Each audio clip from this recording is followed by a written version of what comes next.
Good afternoon, everyone, or good morning, depending on where you're at. Joining us today, I am Brian Acton here with the military and veterans team here at Paraton. Today, we're going to be covering resumes and applicant tracking system optimization, or ATSs as we call them. So we're going to kick this off. The first hour here is going to be delivery of the information that we've put together, and then the second hour will be our open Q&A forum. We're also going to have some multiple choice questions we're going to ask here in the beginning just to kind of get a gauge from everyone where they're at, maybe what they're thinking, and let them see what some other folks might be out there experiencing at the same time as well. So we'll go ahead and kick it off. Let me get my PowerPoint going. So I'll go ahead and introduce myself since I'm already talking. I'm Brian Acton. I've been with Paraton hitting 5 years now. I've been in talent acquisition, approaching 25 years here.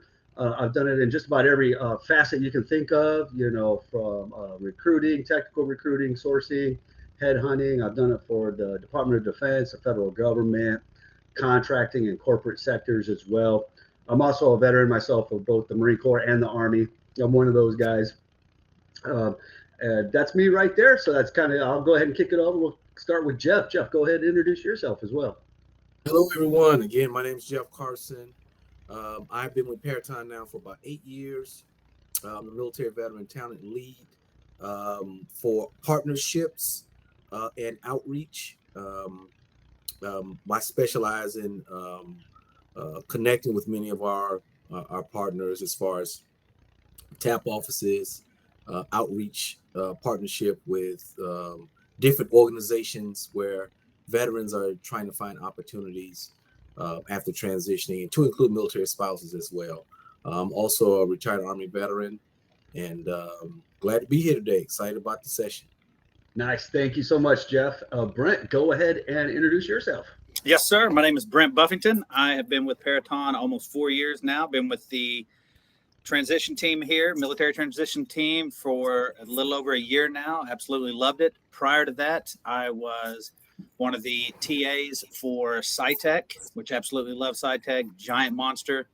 And then prior to that, I was former military, retired, got out as a human intel collector, and that kind of helped me talking to people, helped me getting out there and kind of branching out. So never had an issue connecting with people, and that's pretty much it. Absolutely love being part of this team and part of this company. Appreciate it. Thank you so much, Brent. And everyone, Brent's being shy today. He doesn't want to be on camera. No, I'm just playing. He's having some camera issues. I'm trying to get my my laptop camera to work. It's giving me issues. Brent, good-looking guy. We'd like to get him on camera, but if we can't, we can't. He's working it though in the background, as we're talking. But then we'll go ahead and let Jax introduce herself. Jax Tinnen, with us. She's with us, joining us today for a short period to run our questionnaire. Jax, go ahead and introduce yourself. Hi, everyone. Happy Friday. My name is Jax. I am in TA operations. I've been with Paraton for almost 3 years. It'll be 3 years next month. And I'm excited to jump on these every once in a while and do these little surveys or Mentimeters with you guys. So, yeah. We appreciate you joining us, Jax, and running these Mentimeters for us. You're welcome. All right, so we will move into the agenda real quick. And right after we do the agenda, we'll jump into the Mentimeter. So if everyone's on a computer or cell phone, hopefully you're able to join. The few questions we're going to ask, a little group participation. It adds some fun to this. So, but really what we're going to talk about today, we're going to talk about, creating a clear and simple formatted resume, using industry-specific keywords, action verbs and achievement-focused content, and creating that kind of information. Why creating tailored resume versions is an ideal when you're a job seeker. We're going to delve into visual appeal of your resume and applicant tracking system compatibility. And then we're going to touch on objective statements as well, their role and importance. And we're going to show some examples of focused and unfocused or broad objective statements as well, so that folks can get an idea of what we're talking about with that at the same time. So hopefully, we'll move right into our questionnaire. Hopefully everyone can participate if they can. These are pretty fun, and they give us some valuable information. We use some of this information also to help change our presentations, to match what some of our audience may need as well. So we'll jump right into it. Jax, I'll go ahead and stop sharing and let you take control. All right, sounds good. Give me 1 second here.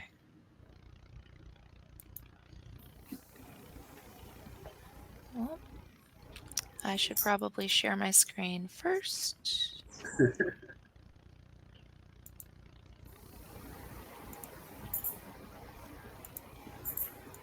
I hope everyone's having a good Friday. All right. Yes, Friday's day. Can everyone see okay? Can you see, Brian? You got it. Yeah. Okay, Go. perfect. All right, so this is the instructions page. So if you have your mobile device handy, you want to go ahead and scan the QR code, or you can click on an additional browser, type. You'll want to go ahead and enter the code on the screen, and then just give me a thumbs up when you're all ready to go.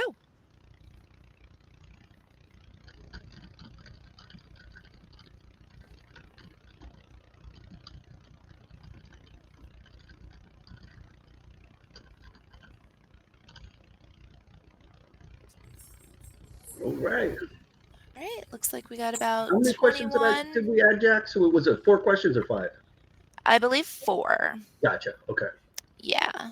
So looks like a couple more people are still joining. All right. All right. Lots of thumbs up. Sounds good. So I'll go ahead and get started here. All right, let's kick this bad boy off. All right. So when it comes to resume formatting, what do you think matters most? Making it look creative and unique. Option 2, keeping it clean and easy to read for recruiters and applicant tracking systems, or ATS, fitting as much information as possible on one page, or using design to stand out from other candidates. Oh, we have a really popular option. I know. Well, I see everybody's picking a pretty good answer there, but does your resume say so? That's what we're going to delve into. I see a whole bunch of thumbs up coming in there. Yeah, looks like we're waiting on a few more people to answer. And this is anonymous, just so you know. Very nice. All right. So it looks like number 2 is winning the show. Keeping it clean and easy to read for recruiters and applicant tracking system. Landslide. Nice. All right. So next question. In your opinion, what makes an objective statement most effective for transitioning service members? Is it keeping it broad to attract more opportunities, highlighting transferable skills that align with a specific role, focusing mainly on military experience, or skipping it entirely and diving straight into experience? And to be honest, this one doesn't even have to be for transitioning military. This is really across the board. So if anyone on isn't transitioning or isn't even a veteran, this still applies across the board. All right. Looks like we got a landslide winner there too. Yeah. All right. Looks like a couple more people. Okay, we'll just go to the next one. All right. All right, so when describing your experience, what approach do you think is most effective? Is it listing general job duties and responsibilities, including specific tasks, actions taken, and measurable results, writing long descriptions to show everything you've done, or keeping statements short without much detail?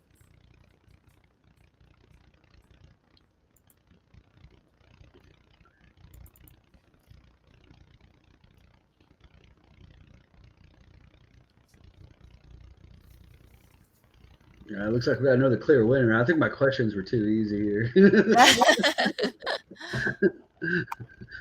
I have to work on these questions. I'm gonna have to make them a little more unfocused, if you will. Very nice. Very nice. All right. Go to the next one. And last question, right? Last question. How do you approach creating different versions of your resume? Do you build separate themed resumes based on your core strengths? So that would be e.g. leadership, technical, project management. You make small tweaks to fit each job posting. You keep one general version for all roles.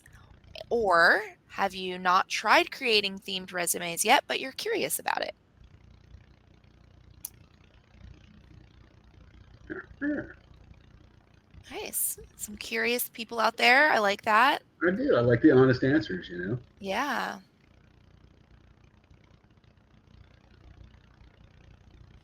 Nice. One person for the separate themed, or two people now. Oh, one for each. I like it. It's a Nice. first. I think I got the question right on this one. There's not enough Yeah. here. Every little slice of the pie for each option. Nice.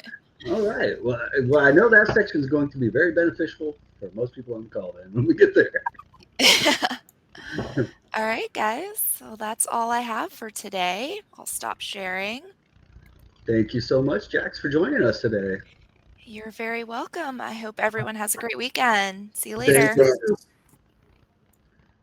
All right. So I hope everybody enjoyed that. You know, we like to add some of those kind of questions in there to just kind of gauge, you know, really where the audience is at, what the audience is thinking, kind of where, you know, some of the folks may be at, you know, kind of regarding some of the topics we're going to be talking about today on our podcast. So, you know, we'll just jump right into some of the information we're going to deliver here. So resume parsing. So we're going to touch on that real quick and really what it is.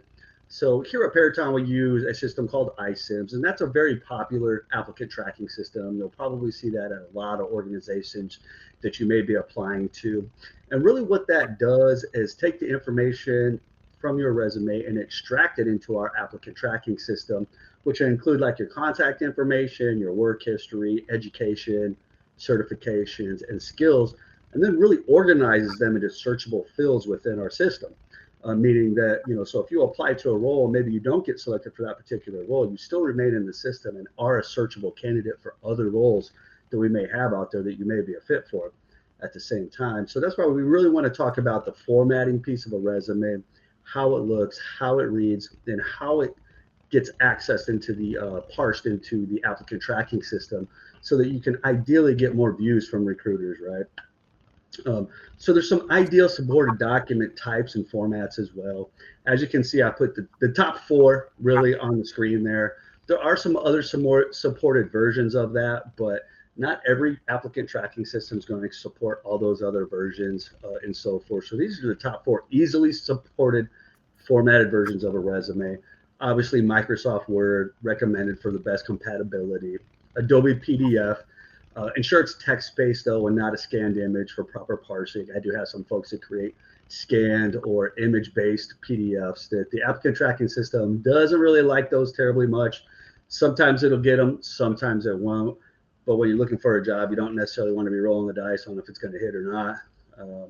Rich text format, compatible, but may have formatting limitations, right? You know, if you're trying to add some specific formatting to your resume, which we still do say you should limit, and we'll talk about that a little bit.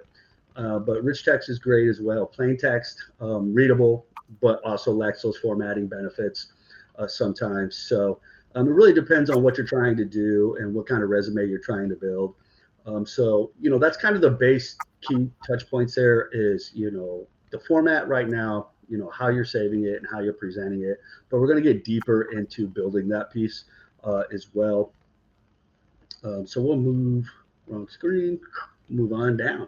So key guidelines to really think and consider, you know, when you're building your resume, you know, avoid putting personal information in the headers or footers of your document. Applicant tracking system parsing tools don't really like to read headers or footers of documents.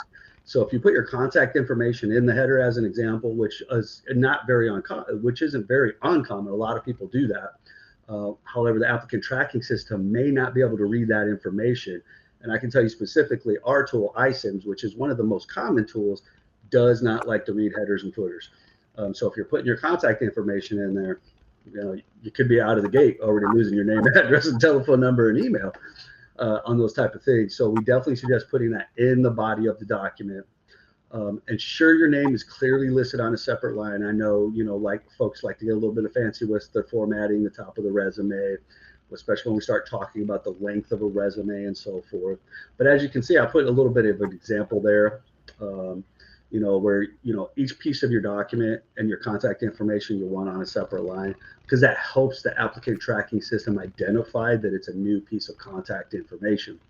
And as someone that scans in, and I'm sure Jeff and Brent can definitely agree with me on this, we scan in a lot of resumes over the years, people we talk to, and it's not very uncommon that we have to go in and add someone's contact information because the parsing system couldn't pick it up. Now that's the benefit we're offering folks, because we're working with you and we're adding that information in there, right? But if you were doing it on your own, it might just be chopping that off in the first place. So those are things to consider. Highlight your clearance level prominently in your contact information. So if you have an active secret clearance, put it at the very top of your document under your contact information. And the reason we say that is because your chances are you're applying to roles that require a particular clearance. And that's going to be a key qualifier in determining how much of your resume we might actually read. So if the role requires a secret or a top secret or a poly, we want to see that information quick and fast on your resume, because if we've got to turn pages or scroll through to find if you have a clearance, you're already setting yourself up to be skipped over. Also, things to not include on your resume, images, graphics, or unnecessary formatting elements. Certainly avoid photos, text boxes, clip arts, logos. It's more common than you probably think if you don't do it. Folks do like to put a photo of themselves on your resume. We absolutely say don't do that. Clip arts, a lot of folks have certain certifications or this or that, and they like to put the clip art from that particular certification on there, i.e. like a CompTIA Security Plus badge on their resume and those type of things. Those can interfere with the applicant tracking system's ability to parse information, because it does not like random objects, if you will.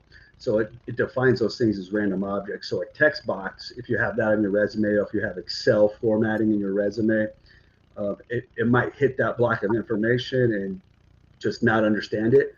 And what happens when it's not understanding it is it may just stop reading it from there forward. So if you've got some weird formatting on your resume and some of those type of things on your resume, and it's at the very top of your resume or shortly into your resume, and it stops reading after that, we may lose all the additional information past that point.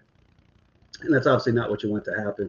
So these could be signals for you to look at your resume. If you've applied to a lot of jobs using one particular resume that may have some of these things on there, and you're not getting any callbacks whatsoever, it could be because your resume is not hitting the applicant tracking system and being really reviewable even at that point, or presenting the information in a way that has somebody wanting to investigate you further as a candidate, if you will. And so what we'll do as well, I do see some questions coming into the discussion board. So I know Brent is typically our question and answer guy. Yes, but I know he's working on getting his camera going too at the same time. But rest assured, as we get to the end of the podcast, though, any questions, we will jump in. We will answer every question. So, and Brian, just to add to as well, Brian, one of the things you mentioned was about readability. That's something that I think job seekers have to always keep in mind. You brought up a point in reference to your clearance. I can I probably more than half of the time when I open up resumes, I am looking for a clearance, and it's embedded in the resume in a paragraph where it's taking me, more than 30 seconds to find your clearance. That's not a good thing. So, stay in the mindset of readability. So when a recruiter opens up your resume or the applicant tracking system, it's easy to find. As you mentioned, as you also mentioned, I've added contact information many times because that information wasn't parsed correctly from the applicant tracking system. But the example that you have here on the side is great to just make it clear, make it plain. Here's my clearance. Here it is, rather than have it embodied into add into the body of the resume, because many times people just throw that in there. Also, just to reemphasize as well, when it comes to those certifications and those branding that you mentioned, Brian, there's no more extra points that you're going to get whether you have some type of branding image or whether you just type in your clearance, type in your certification, whether it's PMP Security Plus. There's no advantage to you putting some brand image in it rather than you just having it typed into the body of your resume. So just know that you don't get extra points for images. You don't get extra points for branding. None of those things are going to give you an advantage. But in some cases, it could, make it harder on the recruiter. Absolutely. That's a good add, and I really like that. It adds no advantage to you as a candidate to put that information in there. Because we've looked at, thousands of resumes, and at no point have I seen, some kind of clip art in there and be like, oh, this is the person. Yeah. So keep that in mind, that's unnecessary information, and you'll hear us talk about that quite a bit, putting necessary and unnecessary information in a resume. Brent, anything else you guys would like to add in before we go to the next slide? Big word, readability, Brian. You got it. Last word in the slide, readability for the ATS and for the recruiter. Yeah, that's all. And I think I'm going to add that in there, ATS and recruiter readability in that same sense. Because as we go through the rest of the podcast, folks, you'll get a better idea of what we mean by recruiter readability. Because we want to give it to you from that perspective, from the perspective of someone that's looking at your resume versus you coming in. So we're going to talk about some other key guidelines, for resume parsing, getting yourself looked at as a candidate, and things you can do to help boost your chances of getting a interview call, right? Because that's where everyone needs to get, right? Because you can't do anything until you've gotten an interview. So strategic keyword placement. So when we talk about using relevant keywords throughout your resume, you kind of want to position them strategically in key sections such as the summary or objective statement, right under job titles or in your skills section in there. So depending on what you're doing, if you've wrote your objective statement and then you have a certifications block right under that where it lists, all the relevant certifications you have, IT or cyber certifications or PMP and Agile, Scrum, you name that. Adding those kind of things on there is likely to have your resume be recognized a strong match by the applicant tracking system. So keyword variations, though, too, when we talk about keyword variations, really what we're talking about is industry relevant terms, though, right? So the good way to do that is to look at job openings and what are the common theme terms for that particular career set or career field. So if you're looking at operations roles, logistics roles, human resources roles, any of those, program management roles. Program management's a little bit different because you still want to have some specificness to it. But you want to make sure the terms you're using in your resume are the same terms people are using in their job descriptions, right? Because that's what recruiters are using to qualify you preemptively for the role, right? Optimizing job titles is a big one as well. Now, that's one we kind of harp on quite a bit here on the military and veterans team, right? Because we deal with a lot of transitioning service members or recently separated veterans who have job titles that don't match the industry market out here, right? So if you're getting out as, a commander of the, 358th Fighter Wing or something, I don't even know if that's a real thing, but, sounds good, Brian. It sounds real. It does. It's good. If you're the commander of the 358th Fighter Wing, that's great, but that's not an industry relevant job title out here, though, too. So you want to optimize your job titles to match the roles you're now seeking an employment at the same time.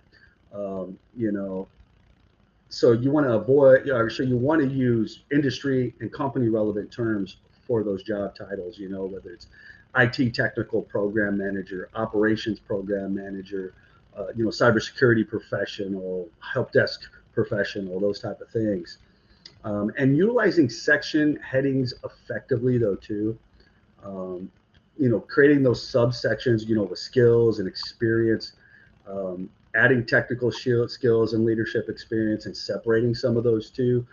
Especially, whether you're doing a technical based resume or you're doing a program manager based resume, because even on a program manager based resume, we're going to want to see some technical skill capability more than likely, right? Because if you're applying to, say, an IT program manager role, we're going to want to see some technical proficiency skills, probably somewhere, and something IT related. Now, they're going to vary from role to role what those technical capabilities might look like. So you're going to want to keep those relevant to those roles. But those are some of the biggest break ones, the biggest ones we can touch on right there. Strategic keyword placement. And what we mean by strategic keyword placement, for me to touch on that a little bit, is, if you're applying to a role, say you have 10, 15 years of experience in, being a Java developer or something like that, and we go into your resume, and the key thing we're looking for is someone that has, XML, HTML, JavaScript, and the first thing I do is type into your resume. I hit Control F, and one of our key qualifiers was XML, or whatever it is, and I Control F and I type that in, and I get one hit on a role that's supposed to have 10 to 15 years of experience. You haven't effectively keyworded yourself into that, because it's going to have the individual that's reviewing your resume possibly start questioning, do you really have 10 to 15 years of experience? And if this role is supposed to encompass 10 or 15 years of your work life, but the key qualifying terms in there aren't matching in your resume, as an example. Or another one we can use, and this is one our team touches on quite a bit, would be like business development. So we have a lot of folks that get out that have managed military budgets, the finance side of things in the military, and then apply to a VP of business development role as an example. But you can literally go into their resume and type in, business development, and get 0 hits, in that sense. So, those are things you want to really be cognizant of and recognize. Those are things that you need to have transferred into your resume, at the same time. Jeff, anything, Brent, you want to add on this one? Those are good points, Brian. When it comes to those, those relevant keywords, that's really where it starts at. And especially when you're talking about something that requires, like you said, Brian, a lot of years of experience in it. Not that you did it, for example, you have some experience and you used it at one assignment that you were at for maybe 3 years, and the rest of your resume or locations that you served at didn't indicate where you actually used that particular skill or certification. So and that's something that I think military veterans do. We say, I have experience doing it, but you really do have to litter it in your resume where you use it. Say, for example, you was at one assignment, you was at another assignment, and you actually used it. It's okay to list it more than one time at each assignment that you were, located at as well. Because remember, part of when the recruiter is, or when they're searching for qualifications within your resume, not only are they for those things to qualify you, because they also, whenever they're trying to, submit your resume to a hiring manager, they have to show proof that you have the relevant amount of years of experience in this particular skill set as well. So look at it from that aspect, that if you don't make it easy for your recruiters with having those keywords, letter qualifications in your resume, it's kind of hard to plead your case to the next level, to the hiring manager, without it. Absolutely. And that's where you can kind of help do some of your own self-assessment though, too, right? Because sometimes they might say, 15 years of experience with 8 years of direct experience using such and such tool, which means we then have to be able to account for 8 years of work experience with a particular tool or specific knowledge, skill, or ability, right? So you want to make sure that that's in your resume, very findable fast, meaning if we hit Control F on that particular tool or skill set, it pops up so that I can determine, or the recruiter looking at it can determine, yes, you meet those minimum standards, right? Because 8 years, like, so if we said 15 years experience as a Java developer, but 8 years using, Bootstrap or something like that, we need to be able to, that's a minimum 8 years. So if you've got 4 years using it 5 years ago, you're not going to meet the mark of 8 years of using that directly, right? So keeping that in mind. Brian, I got one just real quick, if you don't mind. I do. Okay, awesome. Get knocked out, Brent. That was quick. So one of the biggest things is when you're reading through those job descriptions, if you see in that job description a word that repeats itself, like must have, like document exploitation in, we'll say, the medical field, or whatever the position is. If you see something like that repeated more than once, definitely highlight that on your resume, because if you see that repeated, that means that's going to be heavily dependent upon that's what you're going to be doing. So what I've seen here lately is a lot of people will say, well, I'm extremely qualified, but you see certain words in the description that keep repeating themselves, like must have this or working knowledge of, and it's not mentioned anywhere in their resume. And nine times out of 10, the recruiter's going to look at that and they're going to skim through that resume at 100 miles an hour, and they're not going to see any of those particular words.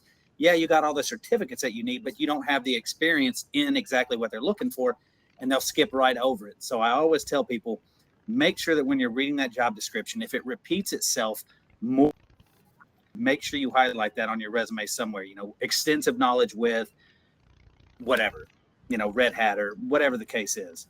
Yeah. So that's one of the biggest things. That's a good add-in, Brent. Yeah. Yeah, so, that's a fantastic add-in. No, that's a good one. I like that one quite a bit. Because those are key qualifiers, right? When you see, Brent's nailing it on the head. When you see it listed multiple times throughout, it's in the roles and responsibilities, it's in the qualifications and those type of things. That's chances are that's going to be a heavily weighted piece on whether or not you're going to move on to the next phase, right? All right. And so continuing on for some key guidelines for resume parsing that would apply to you. So we're going to talk about, this was one of the questions coming in, tailoring your resume into thematic versions, right?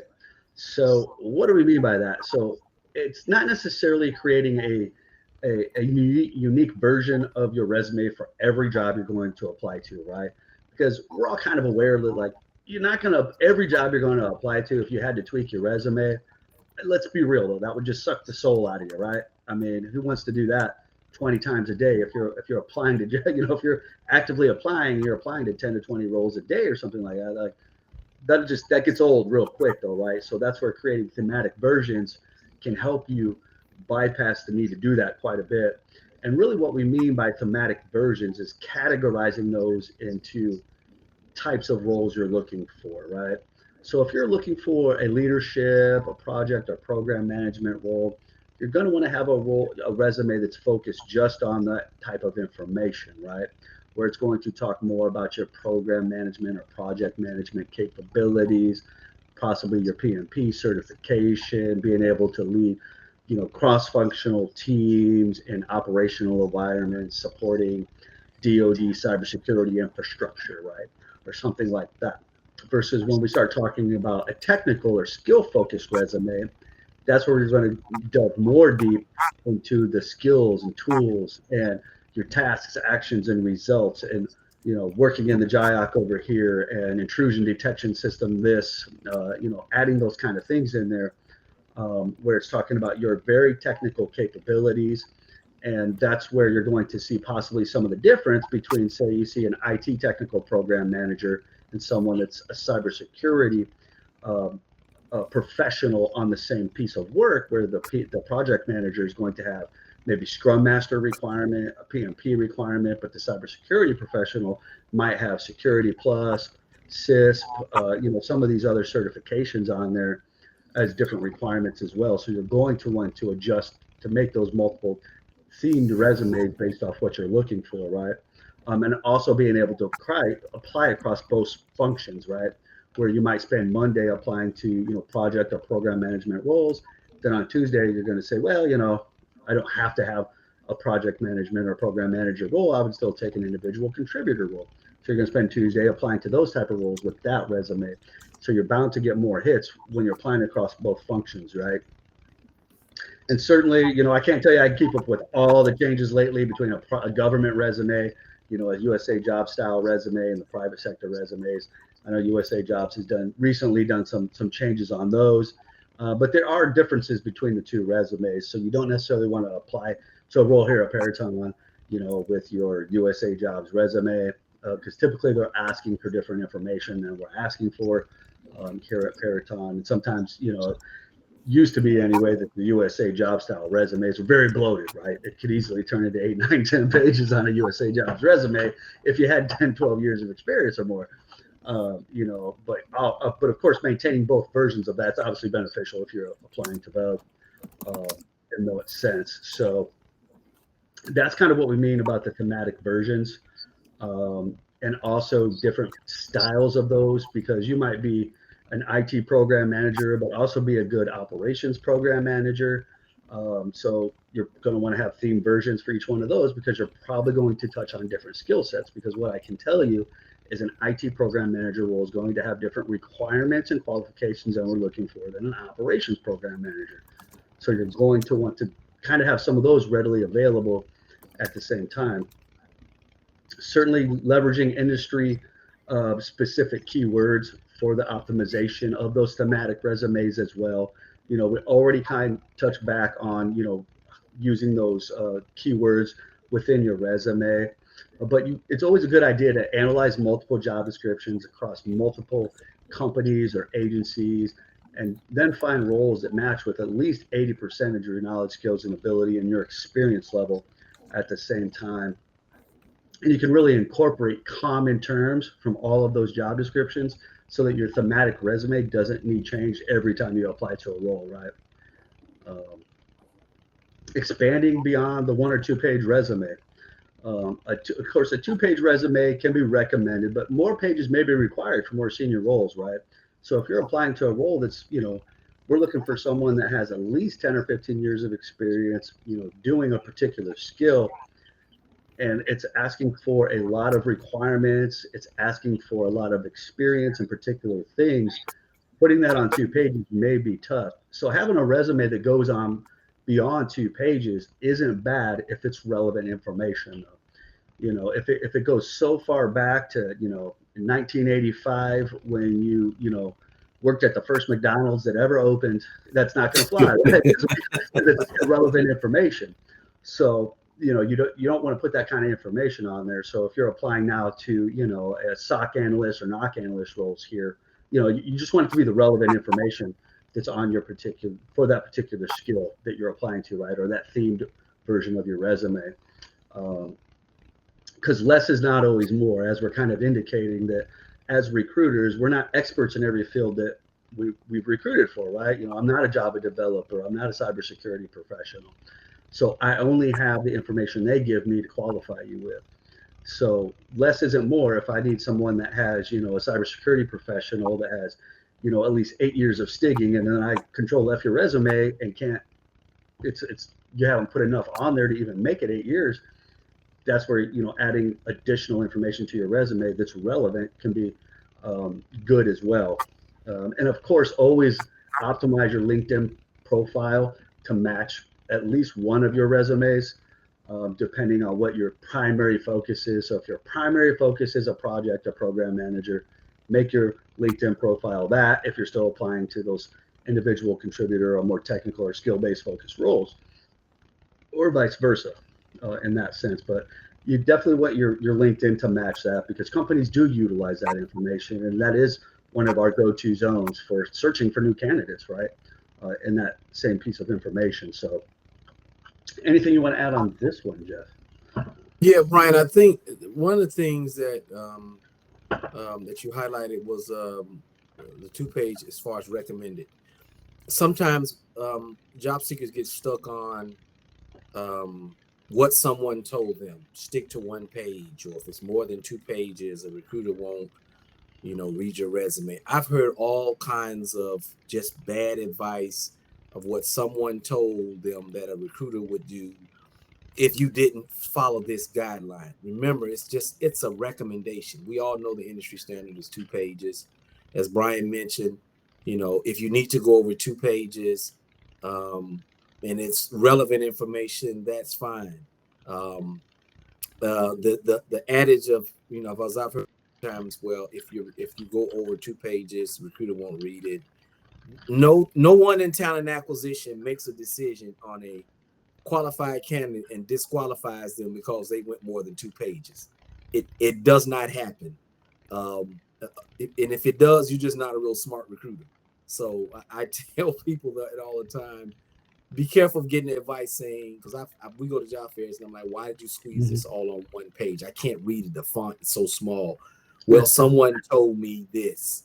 And I'm like, was it a recruiter that told you this? Was it someone in talent acquisition that told you this? So I think the big thing that Brian mentioned here was recommended. There's no set rule that disqualifies you because you go over more than 2 pages. That's just the recommended. But yeah, no recruiter's just gonna say, well, he's a good fit, but he went more than 2 pages, so I'm not gonna afford him. Just doesn't happen. Right. Yeah. I mean, I think Jeff hits a good point right there. Right. I mean, as long as it's relevant information, all it's doing is qualifying you more in depth for the role. Right. So some of the other podcasts we do, we really talk about, the focus. As long as your resume has the right focus, if it goes to 4 to 5 pages, but it's all very focused information and very relevant to that career field, that's okay too, because it really shows the depth of knowledge that you have. But I mean, if you've got to make it 4 or 5 pages to show all that, I mean, chances are you're probably providing too much information. But exactly. But hey, like Jeff said though, we've never disqualified someone because it was like 4-page resume, that's a no-go. Like, we're not doing that.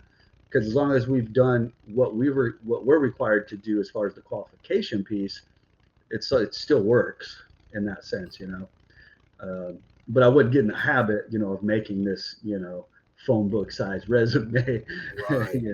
And of course you're going to want to, and even, when we talk about thematic versions of resumes, it's even okay to have more of a career-based resume if you do career fairs, like in-person career fairs, and you're going to come up to the table.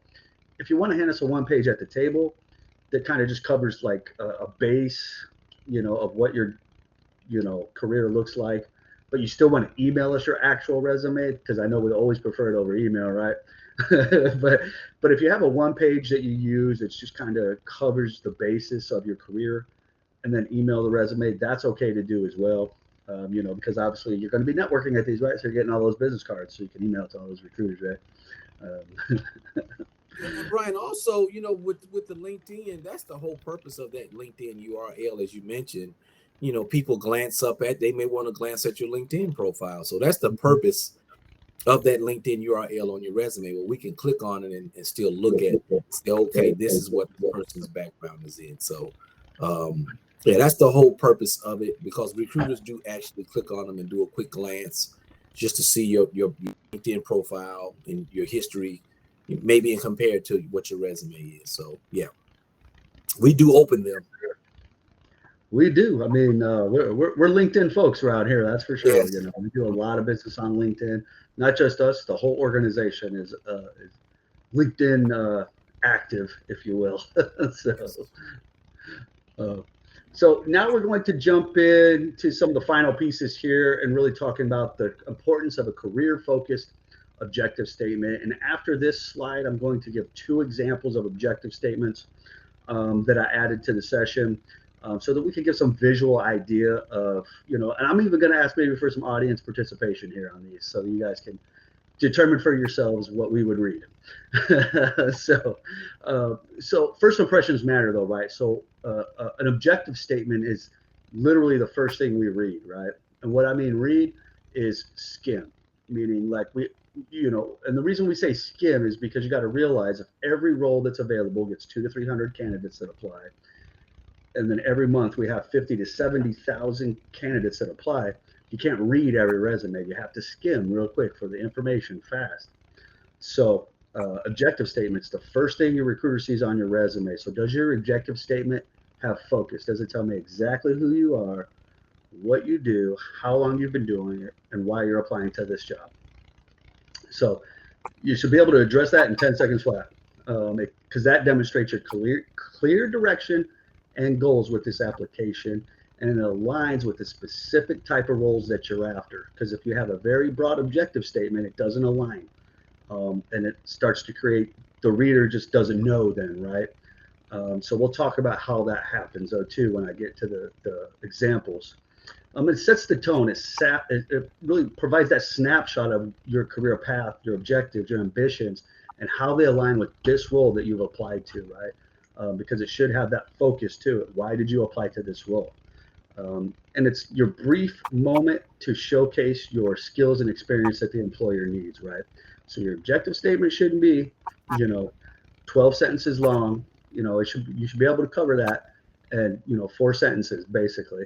That'll, who you are, what you do. I've been doing this, and this is how I've done it, basically, type of thing. I know that might sound a little ambiguous, but I'll pull up these couple of examples. And before I pull up these examples, though, Jeff or Brent, anything that you want to talk about the importance of objective statement? I know we're giving this a light touch out the gate, but I really wanted to get into the examples too to really see how folks, how we would read them. The biggest. I'm sorry. Go ahead, Brent. Go ahead, Jeff. I'll jump in after you. Yeah, one of the things that, just quickly, it may differ according to that particular position that you're applying for, and also it may be more general when you're attending a job fair and you have your general resume. It may be, a little bit more broad, still focused, but may not be towards a particular positions. But when you're applying for a position, this is definitely important that it's focused on that particular role. Go ahead, Brent. That was pretty much what I was going to jump in and say is you want to make sure it's relevant. Definitely hit on the leadership, anything that quantitative that you can do.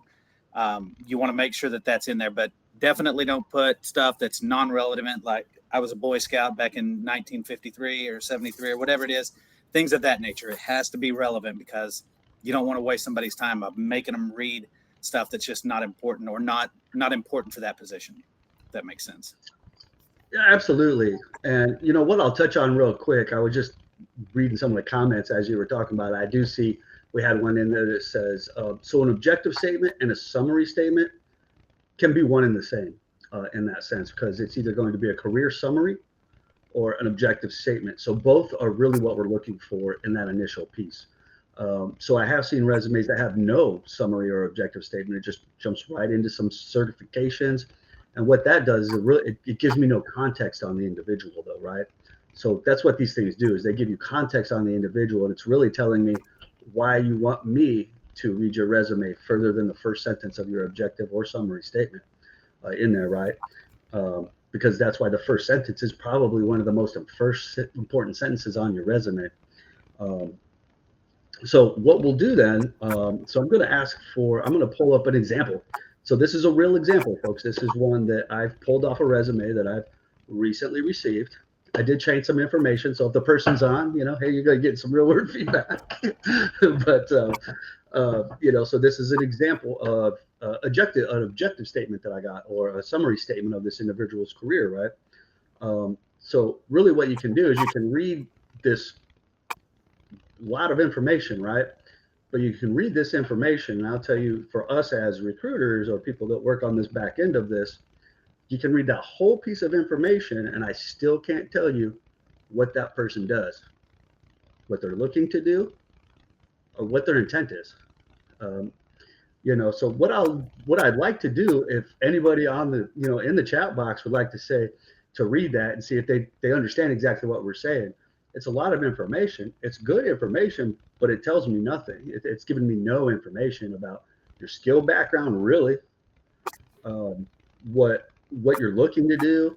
I mean, it's very broad, and it gives us no definitive way to really qualify you for anything further.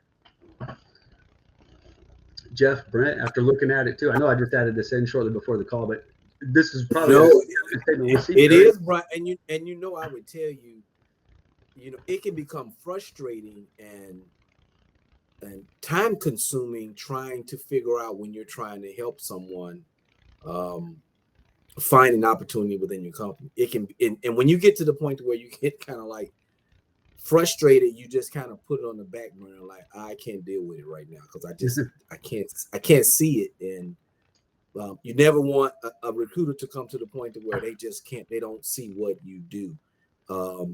If it's tough for a veteran that's reviewing your resume, can you imagine how hard it would be for someone that have never served in the military? It can be twice as frustrating to figure out what you do and what type of role that you're looking for or could possibly qualify for with that particular company. Absolutely, and I think that's your key point right there is, as longtime service members, the three of us were like, I'm really not sure what you did though. Yeah. Like what skill are you presenting to the organization at this point though, that I can present to the organization as well for you in those senses. So, and also when you start to look at how large it is though, right, too, you have about 10 to 15 seconds for us to determine basic qualification to if we're going to investigate a resume any further, right? So this doesn't give me any desire to want to investigate further because I don't know what I'm investigating further at this point. What am I really qualifying to look for? Because I don't know if you're a cybersecurity professional, are you an operations professional, logistics professional, HR professional? I'm not really sure because you start to get too broad because you start to realize out here though too that there's no role like that out here. Like there's no role out here that has operations, logistics, HR, whatever you want to put it. I mean, this. Hey, Brian, it probably got you promoted and it probably got you a lot of awards, but it's going to be tough to try to find a role with this type of. Yeah. So I wanted to give an example. This was a program manager looking for program management roles, but it did get a lot very specific, right? So what I wanted to do now though was jump on top and give you one that's a little more dialed in though, right? So, and what I mean by a little more dialed in, this is kind of my secret sauce. I always tell everyone, find someone that for like this type of objective statement that we're looking at right here, or this summary statement, that find someone that may not know exactly what you do, right? Because if you know exactly what someone does, you're going to still be able to probably discern from this what they're looking to do, right? But find someone that doesn't maybe know what you do, an acquaintance, and be like, hey, read this. Can you tell me what I do? And if they're struggling with it, someone that doesn't know exactly what you do, everyone else is struggling with it too then. So that's your sign, right? So somebody that knows you a little bit can't read this and tell you exactly what kind of job you're looking for. That's your sign that there's got to be some changes made here. So now we're going to move into a more focused version, right? So this is one I received then recently as well. So this person's on. Congratulations, you made the cut. So, but I did change a few things though, right? Just to keep it, but this one is more.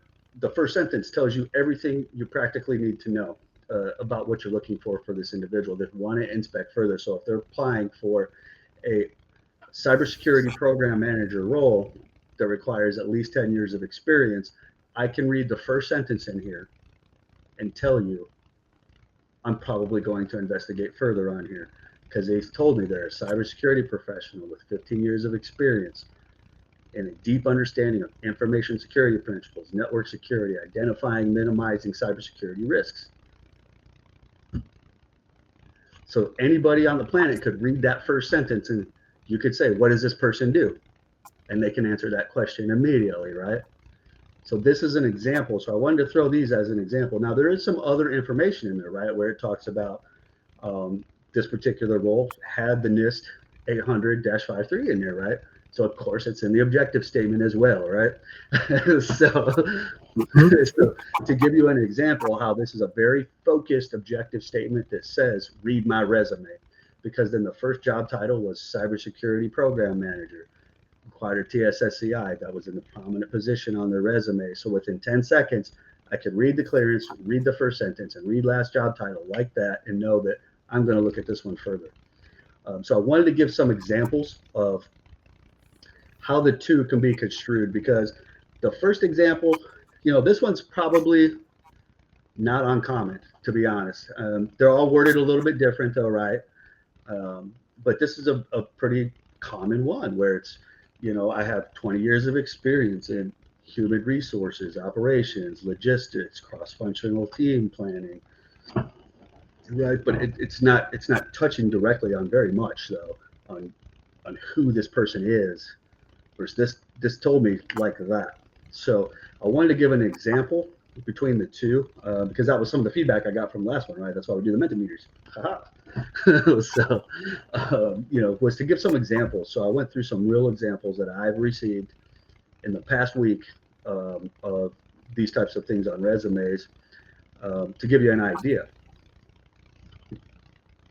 And Brian, also to add real quickly, well, I can remember when I first got out of the military and I was a new recruiter, and our focus was language and linguists in the intel community. But there were times where I was asked to assist with sourcing for some of our IT opportunities. But I wasn't well versed. But I knew how to read. And I would tell you that second one that you gave a focus, the really good one, makes it easier for someone that's, say, for their assisting some type of program manager or project or proposal, and they're sourcing for people. And when they see that type of header, that opening summary, it makes it a lot easier for, say, a person that may not be well versed or in that particular industry where they're been tasked to find people with this particular background to fill this particular position or whatever it may be. So this not only benefits you, but it makes it easier for someone that's may not be well versed in screening resumes for this particular skill set or this field. Yeah, absolutely. I think that's some good information, and I hope, showing some of these two examples. I kind of put these in last minute, but I really wanted to put something on screen and folks could see for themselves at the same time on, two qualified individuals, but how it takes a lot of extra time and effort to determine if this person's qualified even versus this person. And qualified to get my attention, if you will. I mean, what I mean by that is if I've got 200 resumes to go through and I read the first sentence on here, I'm like, I don't know. The next one, I can, just like that. The first word grabs your attention, the first words, right? And I was kind of chuckling a little bit while you were talking because I saw David M on there. He said, I had a recruiter say they're tired of reading highly motivated. And I was kind of laughing about that because he's kind of right? I mean, how many times on a resume before what this person, specifically on this one, cybersecurity professional, a lot of times on resumes you see highly motivated, awarded, multi-awarded, blah, blah, blah, cybersecurity professional or something like that. And it's not relevant information though, to be honest, because let's be real. We read hundreds of thousands of resumes, right? Nobody on their resume is going to be like, well, really undermotivated cybersecurity professional. Like nobody's going to put that on there, right? Like nobody's going to be unmotivated, right? So, and Brian, here's some common ones, Brian. Proven leader, detail oriented, excellent communicator, result driven, seasoned professional, dynamic professional, servant leader, hardworking, result oriented. Yeah, I think you're nailing it right there. I mean, they're just words at that point, to be honest. So that's why I picked this particular objective statement, because it was straight and to the point. It doesn't put in the word I. There's no I word in there. There's no team. We. They're straight to the point. All right, so that about concludes the information. I'm almost hitting it right on the dot at 12:30, man. So before we go into the Q&A, so what we wanted to talk about real quick was just engaging with our military and veterans team though, and some do's and don'ts, right? So if it's your first time reaching out to us and engaging us, absolutely attach your resume for your initial outreach with us. If you're applying to roles, certainly include the role ID numbers you've applied to. Every role we have on our careers website has it on there. It's 2025 plus a 6-digit number. Add some qualification bullet points though too. So if you're applying to a program manager role, they're going to see some qualifications on there. Copy those qualifications, paste them into your email, and then put a little space after each one and write how you're qualified for it. What that's going to do is help us save time instead of us having to email you back and like, hey, this is what I need from you to be able to present you to a hiring manager, right? And also it saves you time from having to update your resume 15 million times because you're going to address the qualifications directly to us. And what we can do then is reach out to those hiring teams on your behalf with the information you've sent us and say, hey, Jeff Carson applied for this job. Here's his basic qualification and role specific qualification information. Are you interested in interviewing him? We can do it just like that. It takes 2-3 minutes just to find out who that person is to contact. But you also got to give us time to respond. We are a team of 3. We're really busy. We're out and about quite a bit. Jeff, more than any of us. I think Jeff's only on the, sitting at his home office a couple of times a week. Yeah. He spends more time driving to Fort Meade than anybody I've ever seen in my life. It doesn't work there. So, but you got to give us some time to respond. We usually say 24 to 48 hours if you're reaching out, to our email address. And last but not least, this is probably our biggest one. Avoid asking for available positions. And really what we mean by that is please don't send us your resume and be like, hey, Jeff, hey, Brian, hey, Brent, here's my resume. What roles do you think I'm qualified for? We have no idea.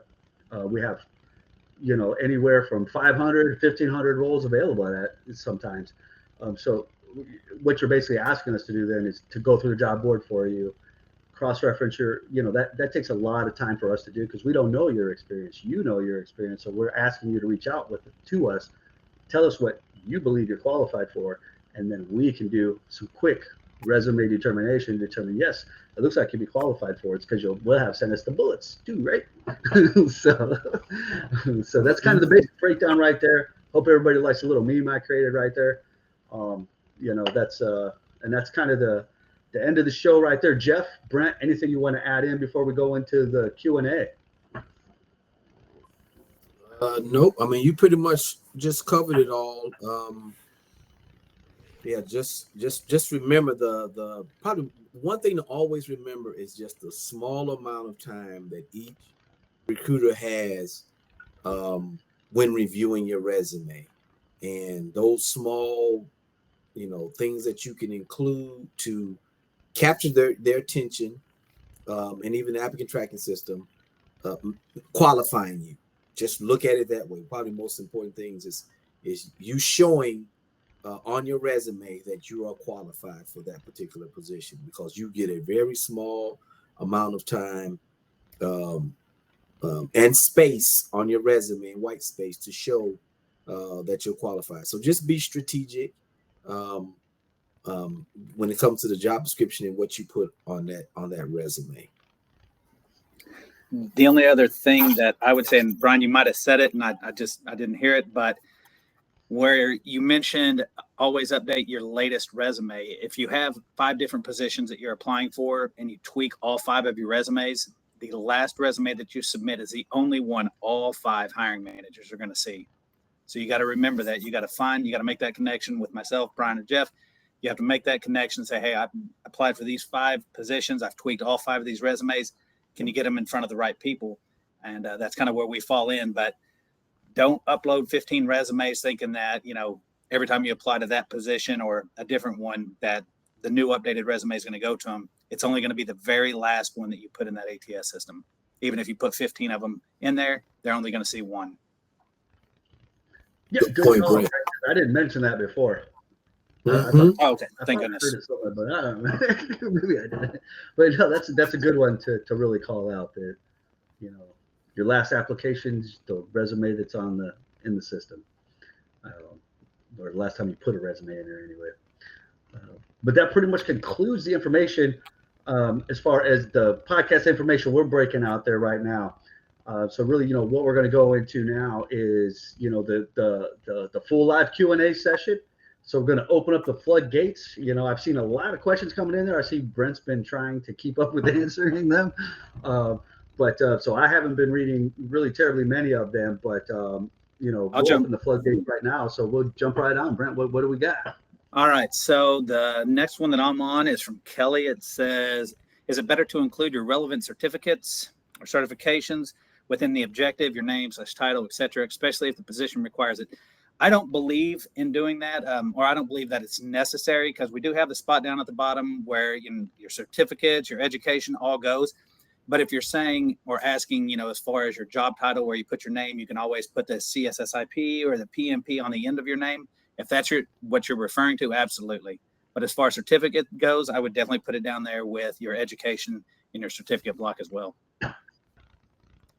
Yeah, absolutely. And, it kind of really, I've always been a person that's kind of, for me, it's really been dependent on the type of roles you're looking for, right? So if it's a high certification role where you need multiple different IT certifications to even be qualified for the role, I'm real big on, after you've done like your objective statement, that right under that have a little certification section, certification and education maybe right there, and then your first job, because those are going to be primary qualifiers, and you'd want the primary qualifiers to fall within my first. As my eyes are dropping down your resume, I see you have the clearance. I see what your career is. I see the certifications, and I see your job title, and I've got, all 4 things I need to hit on that first scan as well. But there's going to be some roles where that's not necessarily a primary function of the role, having those certifications. So putting them on that other section too would be doable as well.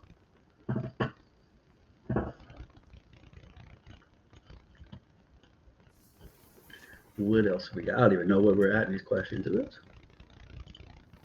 Yeah. Sorry about that, Brian. I was muted.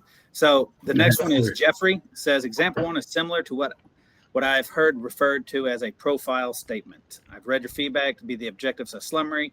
Profile statements need to be really specific to the position, which can be redundant to the things mentioned in the body of the resume. Do you agree?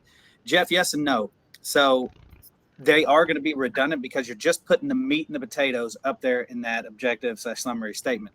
Whenever you get down to the body of that resume, that's where you're going to put those quantitative numbers, Right, your tasks. Actually. Correct. And so, yeah, it might be, a few of the words are redundant, but that's where you're going to put all that meat down there at the bottom. You did, saved $14 trillion, or whatever the case is. That's where you're going to put all those. And that's what's going to make, by seeing that objective statement or summary statement, that's what's going to make them want to investigate more down below into that body. So I agree that it might be a little bit redundant, but we don't see it as that. That's what pulls our attention down to the bottom.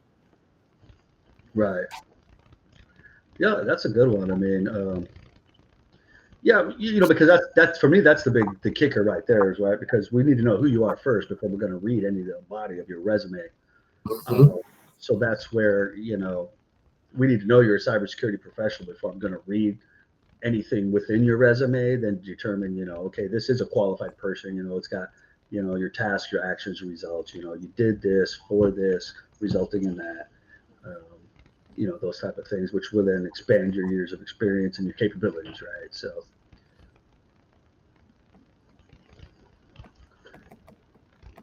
I keep clicking the wrong screen.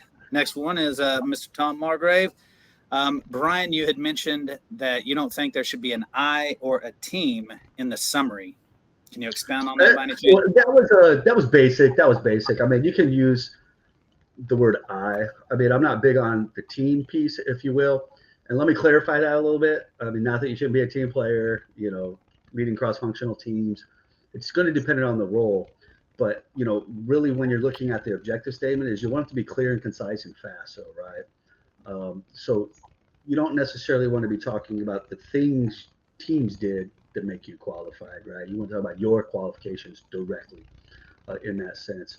But it's really uncommon, believe it or not, though, Tom, it's really uncommon to see I did this, you know, in a resume, it's still kind of uncommon. I think we all kind of write, you know, cybersecurity professional, blah blah blah, like that. You know, I don't say I'm a cybersecurity professional with, you know, 15 years of experience. You know, I think it's kind of it's innate in the answer itself, if you will. But yeah, I mean, you can certainly use the word I or team in there if it's relevant. If you're going on a program or project manager role, and part of the core qualifications of the role is leading cross-functional teams, then of course you would have the word teams in there. You know, if you want to ideally have your program manager leading cross-functional teams across, you know, cybersecurity, you know, sectors for the DoD,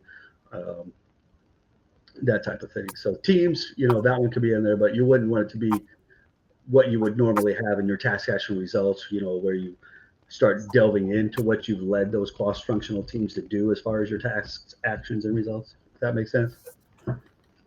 Yes, sir.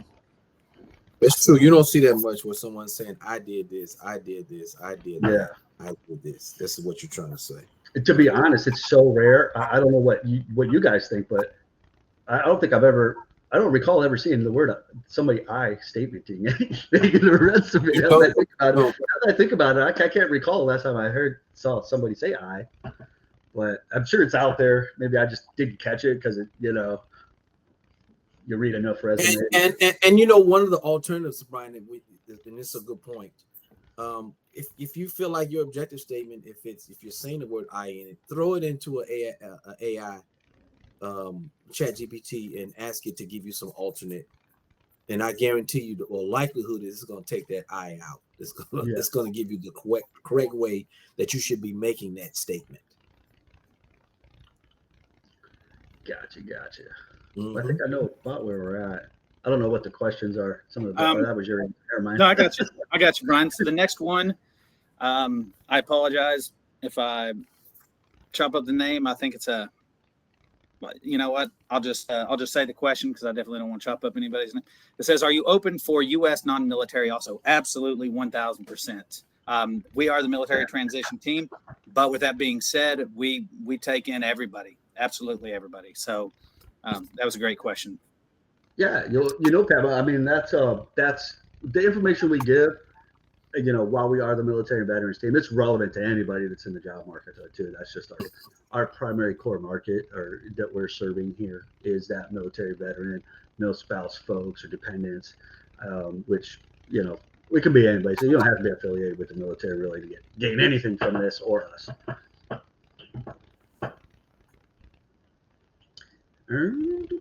All right. Next one is from David. It says, think of the recruiter reading highly motivated, dedicated, or highly qualified.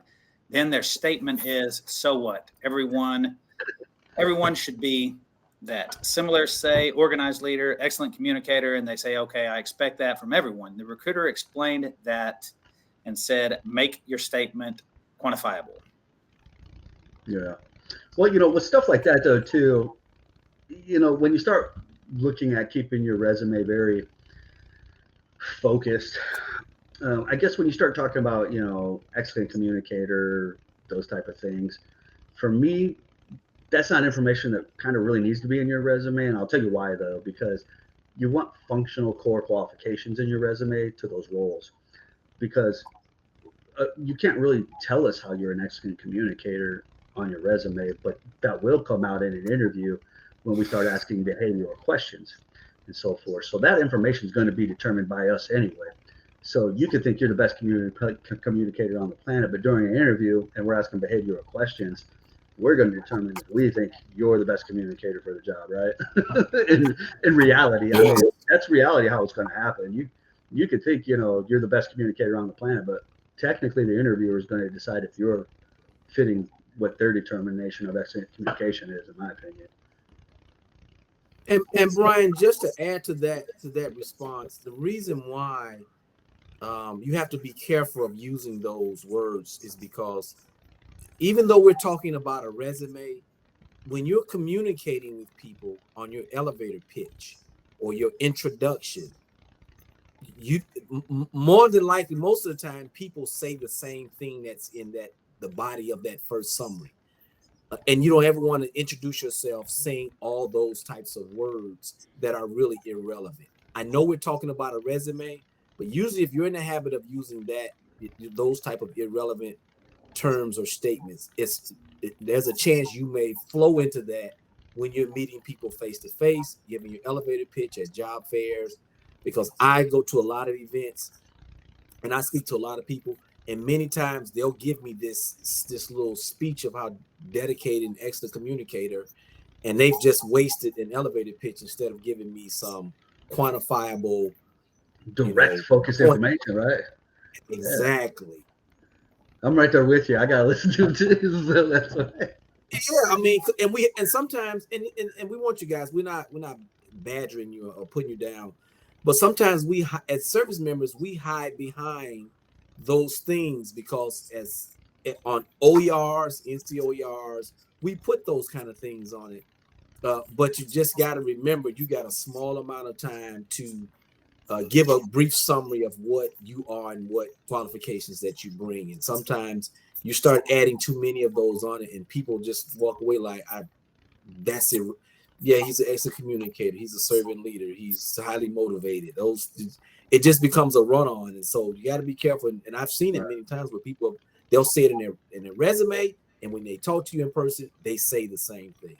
So just take it for a grain of salt for what it is, and just as something to look out for. Nice. Mm-hmm. Yeah. All right. Moving on. There's the contact information right there. I see somebody's asking for the contact information. So there's that. Do you want me to throw? Yeah, okay, I was going to ask. Gotcha.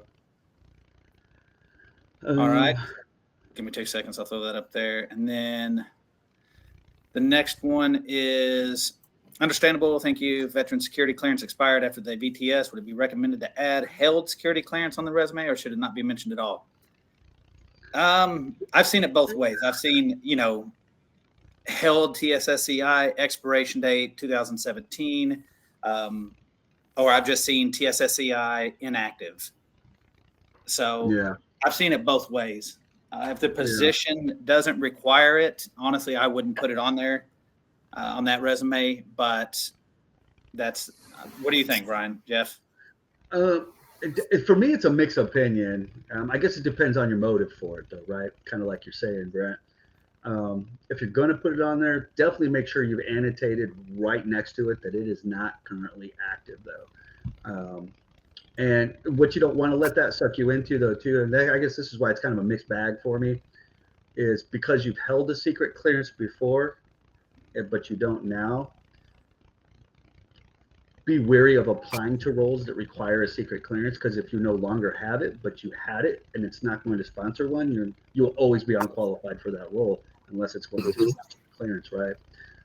So I don't want to. I want to make sure folks do understand that if it doesn't say you have the ability to obtain a clearance, it just says active secret clearance or something like that, and you don't have an active secret clearance because you held one 5 years ago, that doesn't make you qualified for the role. If that's a baseline qualifier, if you look at the qualifications and in the clearance it says active secret clearance and yours isn't active, you are unqualified for that role. Exactly. And also, Brian, after that, having a past security clearance and it's well expired, you don't get any, it's not going to make it easier. You're going to start at the beginning of the process, because remember, once your clearance has expired, especially if it's been expired for, more than a year, and you definitely know you applied to a few places and they said you're not in the system. You're starting over. Organizations, the intelligence community, they don't know what you've been doing, so they're not going to give you credit for having one in the past, because what you've been doing from this point forth, they don't know, and so they're going to start over again. So I've had people many times say, I held one, I shouldn't have a problem getting one again. That just doesn't work. You're going to start over again. Yeah. I mean, it is what it is, though, and I think that's why we do this podcast, because we're brutally honest, though, too, right? Is in the sense that, if you don't have it and it says it needs it, it's a done deal. I mean, we can wish and want all we want, but if we don't have that minimum required qualification, you'll never get through the gate, right? you'll never get to the next step on that application. And just to clarify that for folks too, because I know this one comes up a lot of times for us, is it that we wouldn't sponsor you for a clearance or that kind of thing? It's we're a government contractor, though. The contract, our statements of work for our contracts dictate what we can and can't do for every role, even though so if we've got 1,500 roles posted, those 1,500 roles were dictated how we have to hire for those by the government, though. Now, there might be some corporate roles, different story, right? But there's not 10 million of those available, right? We're a contract company, so it's going to be mostly contract roles. So the government determines what our qualifications are or aren't. So you could be the most qualified individual for the role we've ever seen, but if it requires the clearance and you don't have it, you will always be unqualified unless it's stipulated otherwise in the job description. And with that being said, if you do apply to that position knowing that it says, secret required, it's going to automatically disposition you. And even though it's a stellar resume, the recruiter will never actually get to see that resume because it immediately goes into a disposition folder from the system. So we never actually get to see it. And it sends you out that disposition email. Hey, thank you for your interest. We're moving past, or whatever the new automated one says. Mm-hmm. So that definitely, it's not that you're not qualified for any other reason than just the clearance. So just know that whenever you see one of those hard requirements, know that if you don't have it, it automatically will disposition you. So Daniel wrote, he said, when you use the autofill with the resume option, the formatting for bullet points is almost always corrupted. What symbol should I use to identify each bullet point, and does this affect the ATS readability? Well, I guess it depends on what platform you're using, because I know for us, we don't have, you just upload your resume and it parses it, right? So if we're talking about maybe some of those other organizations where it asks you to upload a resume, but then right after you do that, it says, now fill out this whole application with all the information that was on your resume. I mean, I think we've all seen those, and those are awfully fun, aren't they? But thank God, but ours, I don't believe does that. Correct me if I'm wrong, guys, but we don't even have that. Like, it's just a resume. You just upload a resume always. Correct. It's just a resume, but with the application, what they're doing now is once you do submit that resume and upload it, the application, what they're asking is, it'll be like specific jobs that you've done, for the last, they'll say 5 years, 10 years, whichever one they're asking. They want that application pretty much to mirror it. I mean, it's a copy and paste. You don't have to actually type anything in, but that application will ask you to do, not in massive length. You don't have to put the description. They just want what job it was, what position you held, in the years. So they're not asking you to put all the additional information, just kind of the main part. Gotcha. Okay, well, that sounds like it might be a little different than what Daniel's asking, but because that sounds pretty basic right there. I'll have to follow up with that one though. But as far as symbol, you really can't go wrong as long as it's a matching symbol. And if you're running into a place where that's happening, I've worked with applicant tracking systems where that was a thing where, you autofill the resume and, the formatting sometimes would get a little chewed up. Typically what happens is your resume's in the system and that's in the system as well, that other information, if you will, that they're asking you for. But typically when I worked at an organization that had that kind of thing going on, we were well aware that the applicant tracking system or that system, when it autofilled with resume, did some of that random stuff to those bullets though at the same time. What about you, Jeff or Brent? Because I'm pretty sure you've seen it before too, Jeff, working at some of the places you worked at. Yeah, same way. And and also I think added in addition to that, I think the clearance question is sometimes there's also knockout questions, as they call them, where it may immediately ask you, do you have a security clearance? And if you say no, then it kind of ends right there when it comes to consideration. Yes, sir. All right, jumping right over. Sam asked, if we meet 8 out of 9 job requirements, is it a waste of time to apply if we don't meet all 9 requirements? Sam, now that's going to depend on if you're talking about certifications or clearance, things like that. If it says, required and it has 12 different certificates, absolutely. If you have 11 out of the 12, honestly, if you don't have that 12th one, whenever it's a hard requirement like that, it is kind of a waste of time. Even if I've seen it to where, well, I'm going to get it in the next 6 months. I'm in the middle of going through whatever, my AWS or whatever whatever certificate you're going after.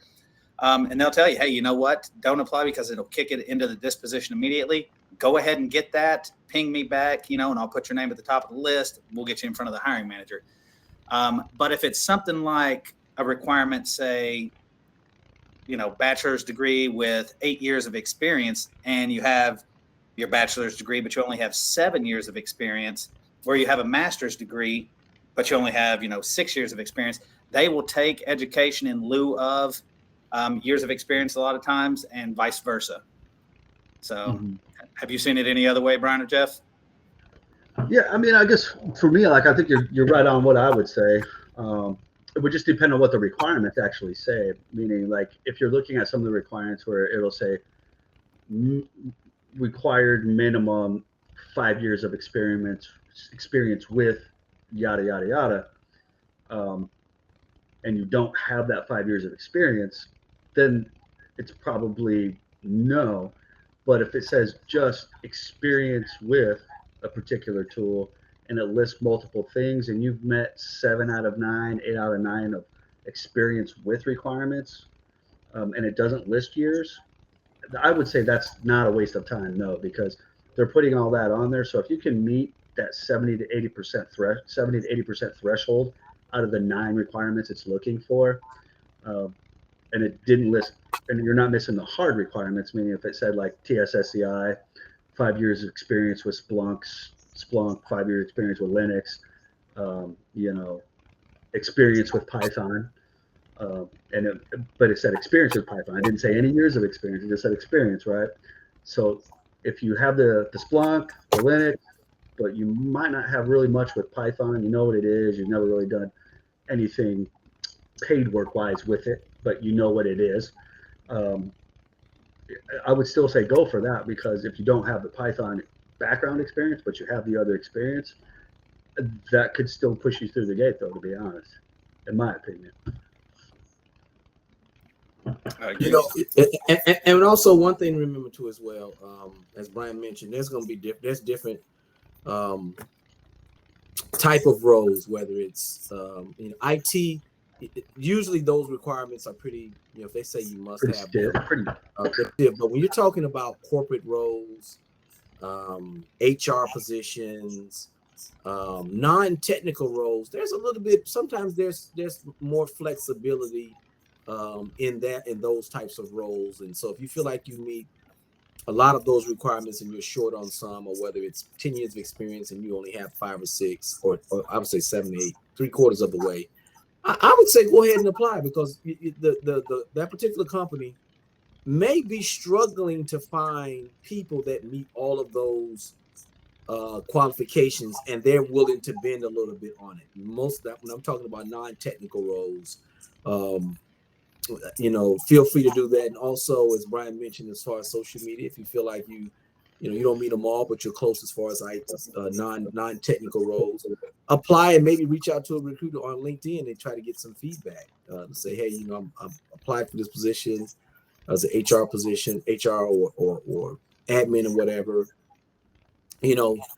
Would you guys still consider me? You can also dig a little deeper there. I mean, I've done that in the past, where even when I was in the military as a recruiter, I didn't have all the qualifications for a talent acquisition specialist, but I got a job. So just know that it's not always a one size fits all.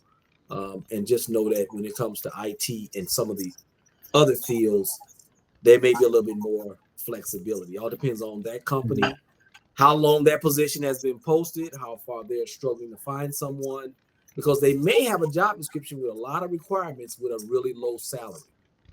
So there may be some flexibility. So just know that it's not a one size fit all when it comes to non-technical roles.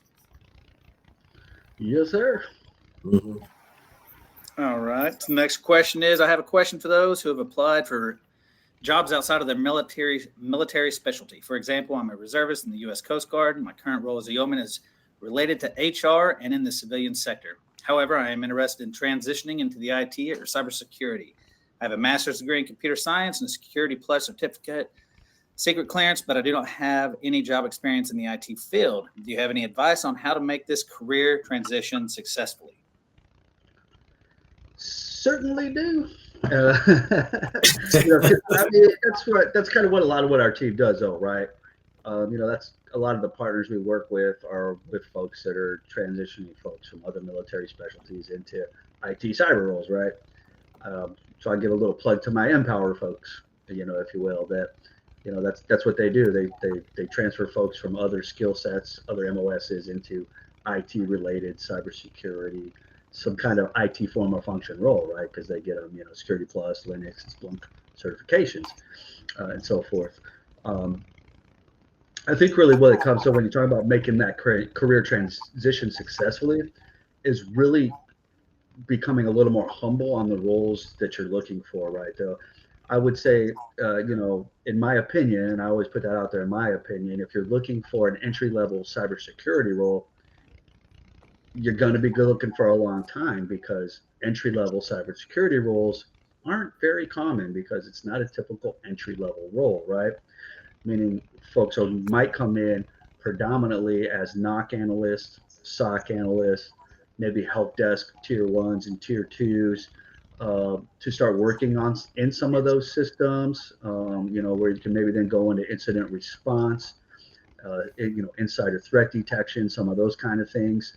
Because when we start talking about cybersecurity, that's a very broad term, right? But when you start, you know, really thinking of cybersecurity, it's like a tree branch, if you will. Cybersecurity is the career itself, but then you have, you know, intrusion detection, insider threat, you know, certified ethical hacking, all these other things, you know, that you can branch off into from there. So it's really start exploring those branches, right? So it's opening up your aperture, if you will, of cybersecurity in the sense that, you know, look at NOC analyst roles, SOC analyst roles, customer support roles, right? Where you're working, you know, the help desk, troubleshooting, those type of things, because that's going to get you in the door to start building that career field, right?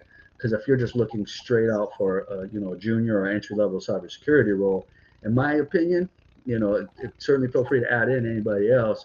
In my opinion, that's not a highly common role though, as an entry level. Yeah, mute, Jeff. Yeah, kind of gotta agree with you on that one, Brian. As you mentioned, some of the SOC, the Security Operations Center analyst incidents, those are ones that I've seen out there. It's not a lot of those. There's information assurance, risk management. Yeah. They're just hard to get into with any experience. Yeah. So for me, it's search terms though too. Like if you're looking for a job and you're getting on the job board and you're typing in entry level cybersecurity, chances are you're probably getting so many hits that you're like, where do we even begin, right?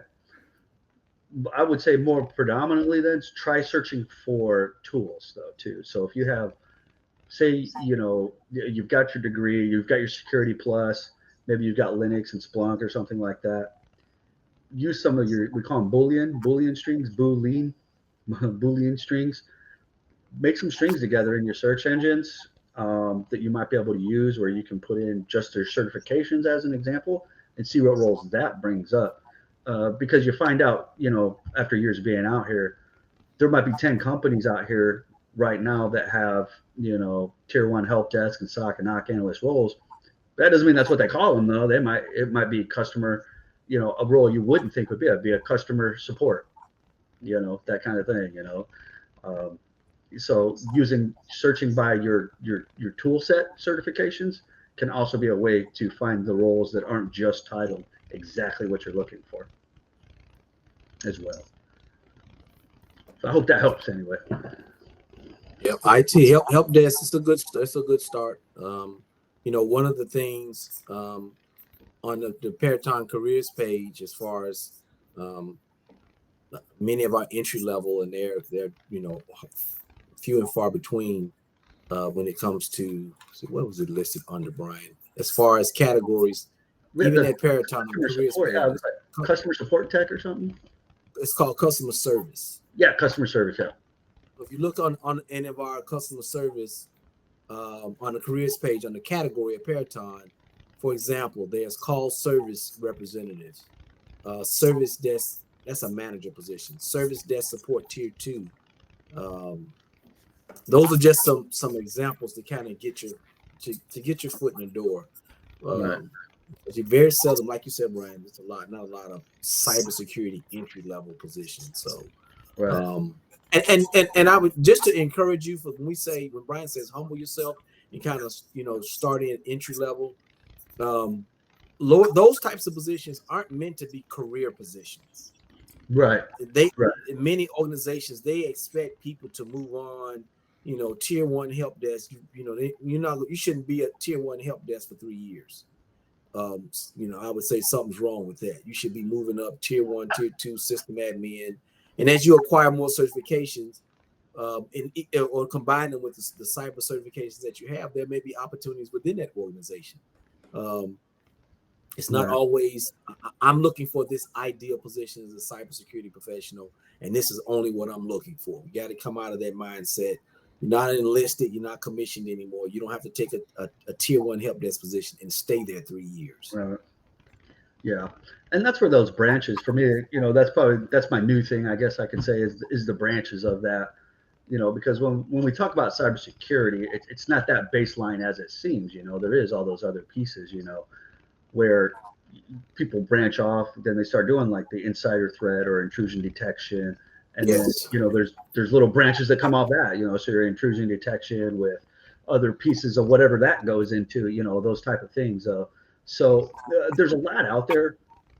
If you search for it right and you're finding the right things, that's why, searching for it is probably half the battle. Because like I said, if you put in cybersecurity into your search string, every role practically listed out here has the word cybersecurity in it. It seems like, because even what we have to practice cybersecurity,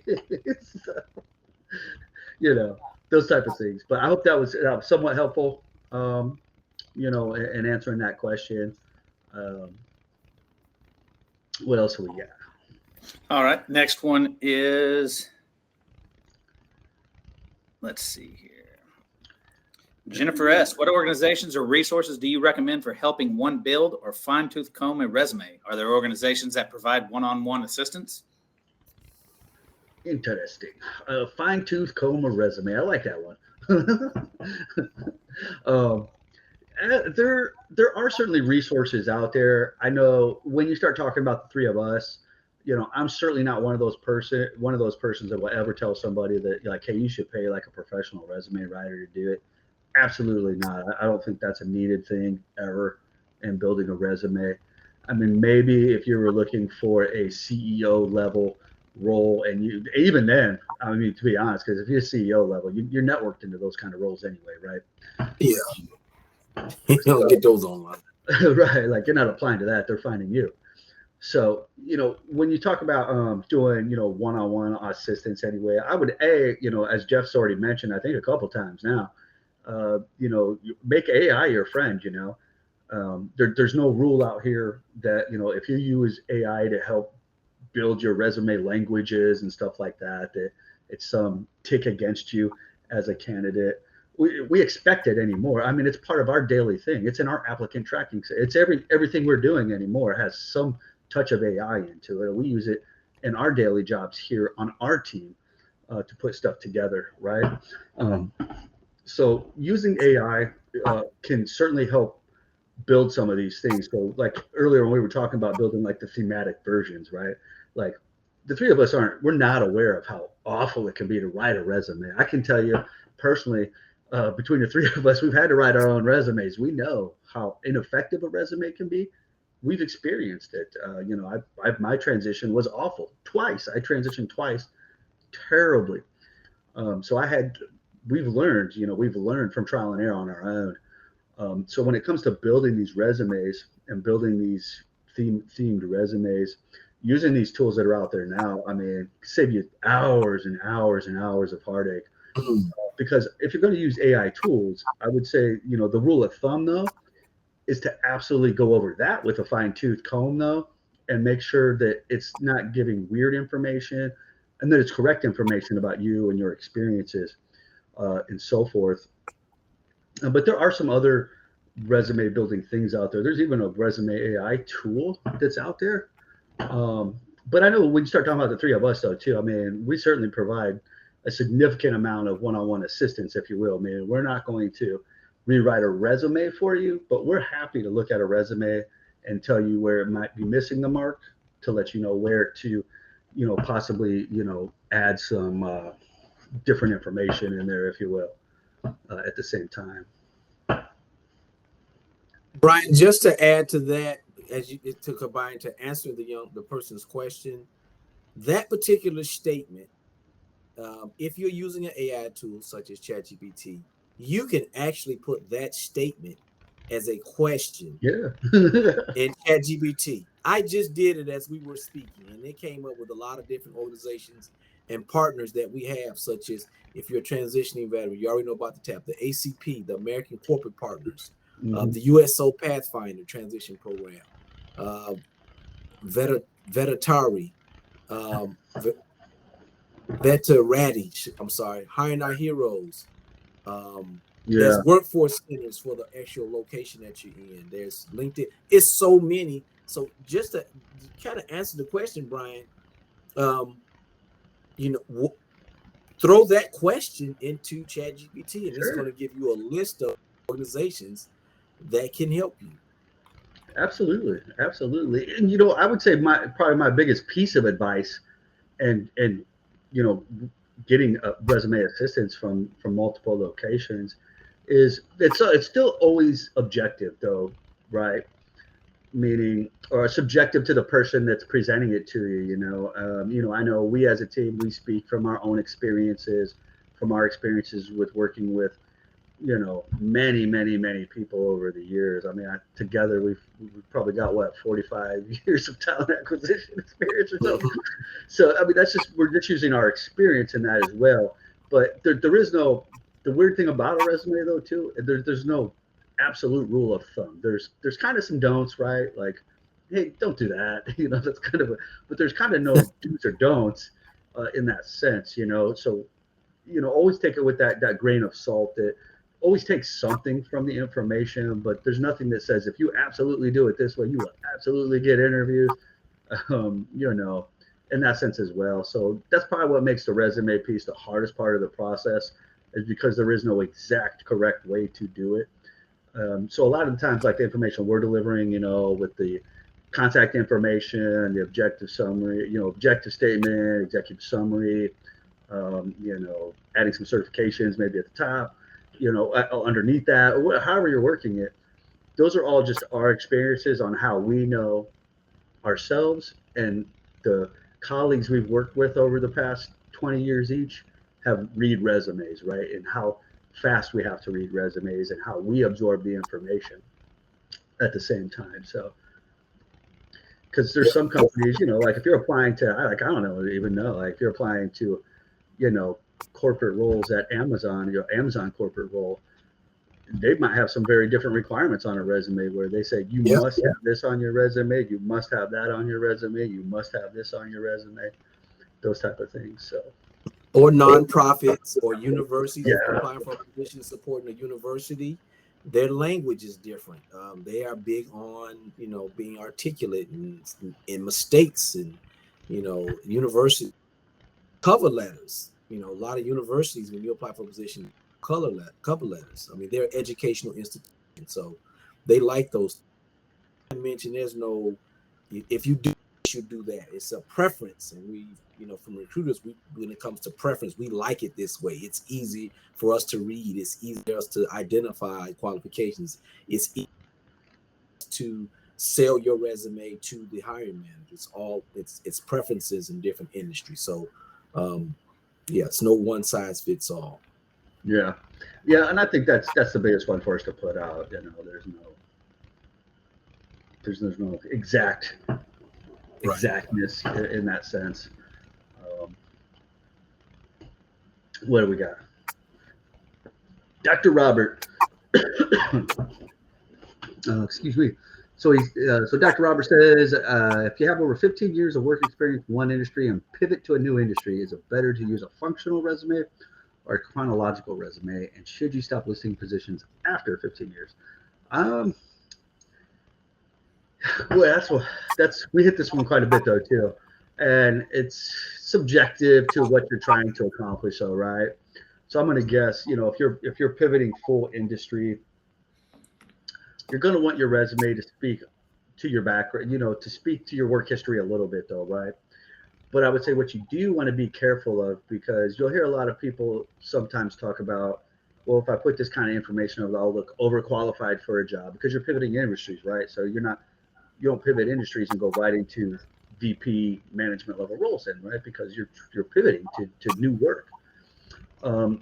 So to me, either resume really works.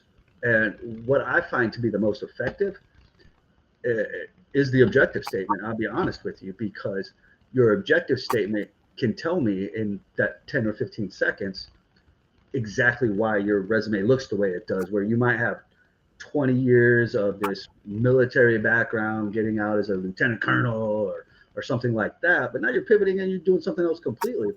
So the focus isn't necessarily on that last 20 some years you've done, it's where you're going. So putting in that objective statement, career pivoting, entry level cybersecurity analyst, lets me know the second I read that you've pivoted careers now, so that the other work history is relevant as far as creating a work history for you and speaks to your candidacy, but also keeps someone from reading it outright and saying, like, this guy must not understand this isn't a more entry or junior level role, right? At the same time. So those are the big ones for me. I think either one really works. What you'd want to be careful of doing is overflowing your resume with so much of the background that it becomes 3 pages long for a junior or entry level role. But I think putting that focus, having your resume shift focus from the objective statement that says that's what you're trying to do, because you don't want to leave that a guessing game. I can tell you that out here, because that's something we've ran into before, where we have folks creating that, doing these career pivots, getting out, look massively overly qualified for roles, but they're applying to random roles, right? So somebody that doesn't understand what you're doing, be like, well, I don't think this guy understands this is an entry level role. So they may not call you, right? So putting that in there is, to me, one of the biggest things you can do for yourself, because it tells me exactly that I understand, and I understand why you're applying to an entry level or junior level skill role unpivoted. What do you think, Jeff? It can go both ways, but the main function of a functional resume is focusing on your skills, competencies, and accomplishments. And that's what you're trying to highlight. And of course, when you're changing careers and industries, because sometimes if you do a chronological resume, that information will get lost, or it may be scattered throughout the resume. So I like functional resumes for certain jobs, and this is my take on it as well. Is if it grabs the attention, and whoever's reading it, they'll see, okay, I see those skills and competencies and accomplishments immediately, and it's in one area. It's where I can see it when I'm opening the resume. Now, if the recruiter says, do you have a chronological resume? I prefer a chronological resume.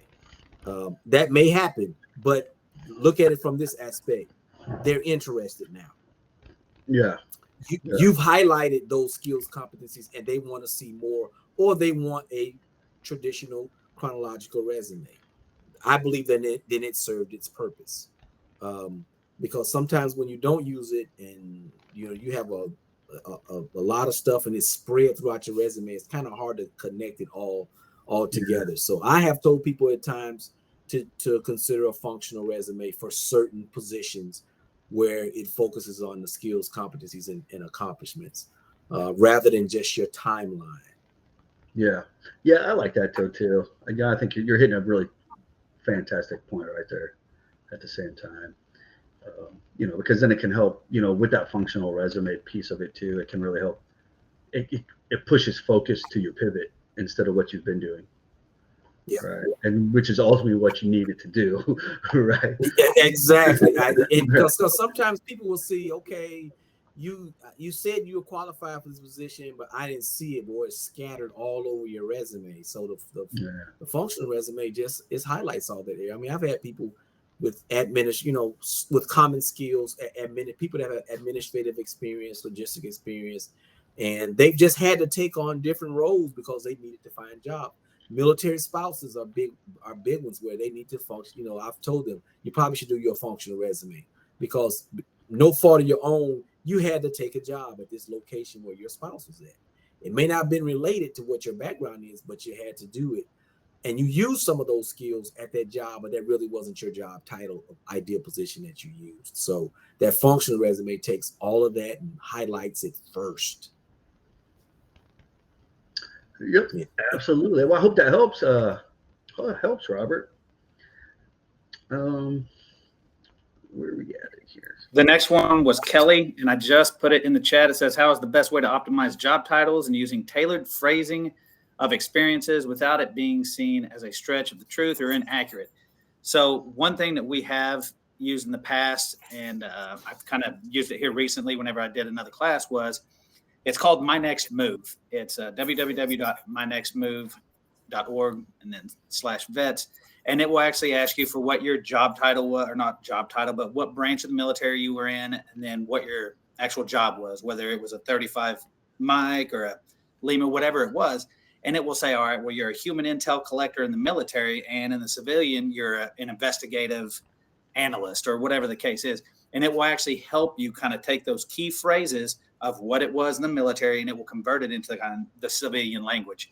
So that's one of the best ones that I've used lately. What about you, Brian or Jeff? Yeah, I just think it just comes with, for me, it's basic.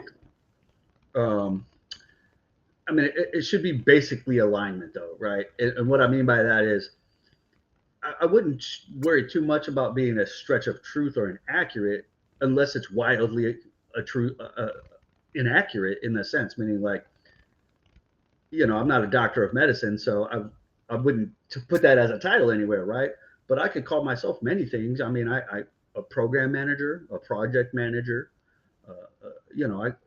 you could put many different titles on there because a title on its own, and we're all, and what you find out here though too, as well, is you can work at 5 different companies, do the same job, and you'll have 5 different titles at every different company, right? Yes. So what you really want to do is create a snapshot of what your overall job is though, right?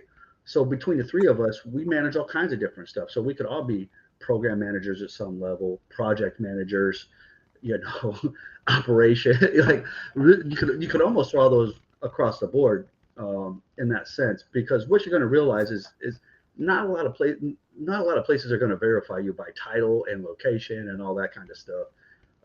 Because as long as you're what's in the body of a particular role you've got listed. So if it's a project manager role and the information that you've provided as what you've done in that role matches what a project manager would do, then if it makes sense, it makes sense though. So I wouldn't worry about being a stretch of truth or inaccurate, especially coming from the military, because we have some weird role billet MOS titles that just will never align with a role out here, in that sense though too. So you got to you got to play with the titles, but you want them to be accurate to the extent of what you were doing on a typical day-to-day basis.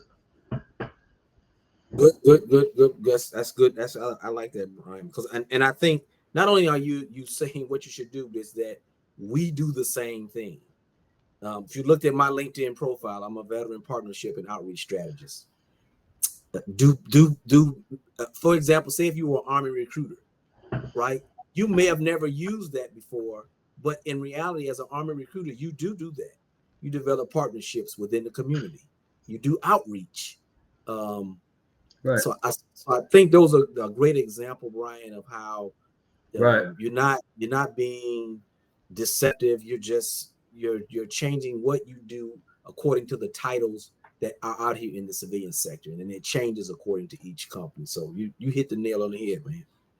Yeah, absolutely. Because it's really what the skills you're doing within that, you know, because technically when you take the three of us, Jeff, Brent, and myself, we technically all have the same core job title here as far as what function we actually fall into as a Peraton job code, right? But we all kind of do something a little different. We do a lot of the same, but we all have little different things. We all have our own things here that we manage and take lead on and do these other things though. So that's like Jeff, as an example, mentioned earlier. He does a lot of our partnerships though, right? He spends a lot of time and focus on a lot of partnerships compared to what maybe Brent and I might do, even though we do some partnership stuff too, that he does a lot of it, right?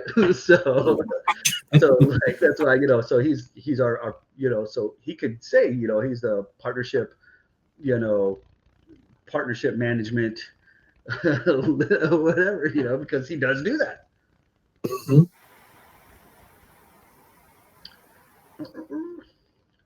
What else do we got?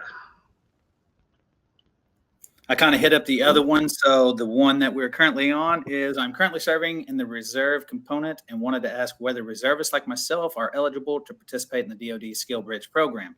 I'm not on active duty orders right now, but I hold a master's degree in computer science and cybersecurity, and I've been actively looking for entry-level opportunities in the field. Unfortunately, there aren't many openings at my level, so I'm exploring Skill Bridge as a way to gain hands-on experience and transition into a full-time role. Could you please clarify whether I qualify for Skill Bridge as a reservist, or if there are similar programs available for members of the reserves?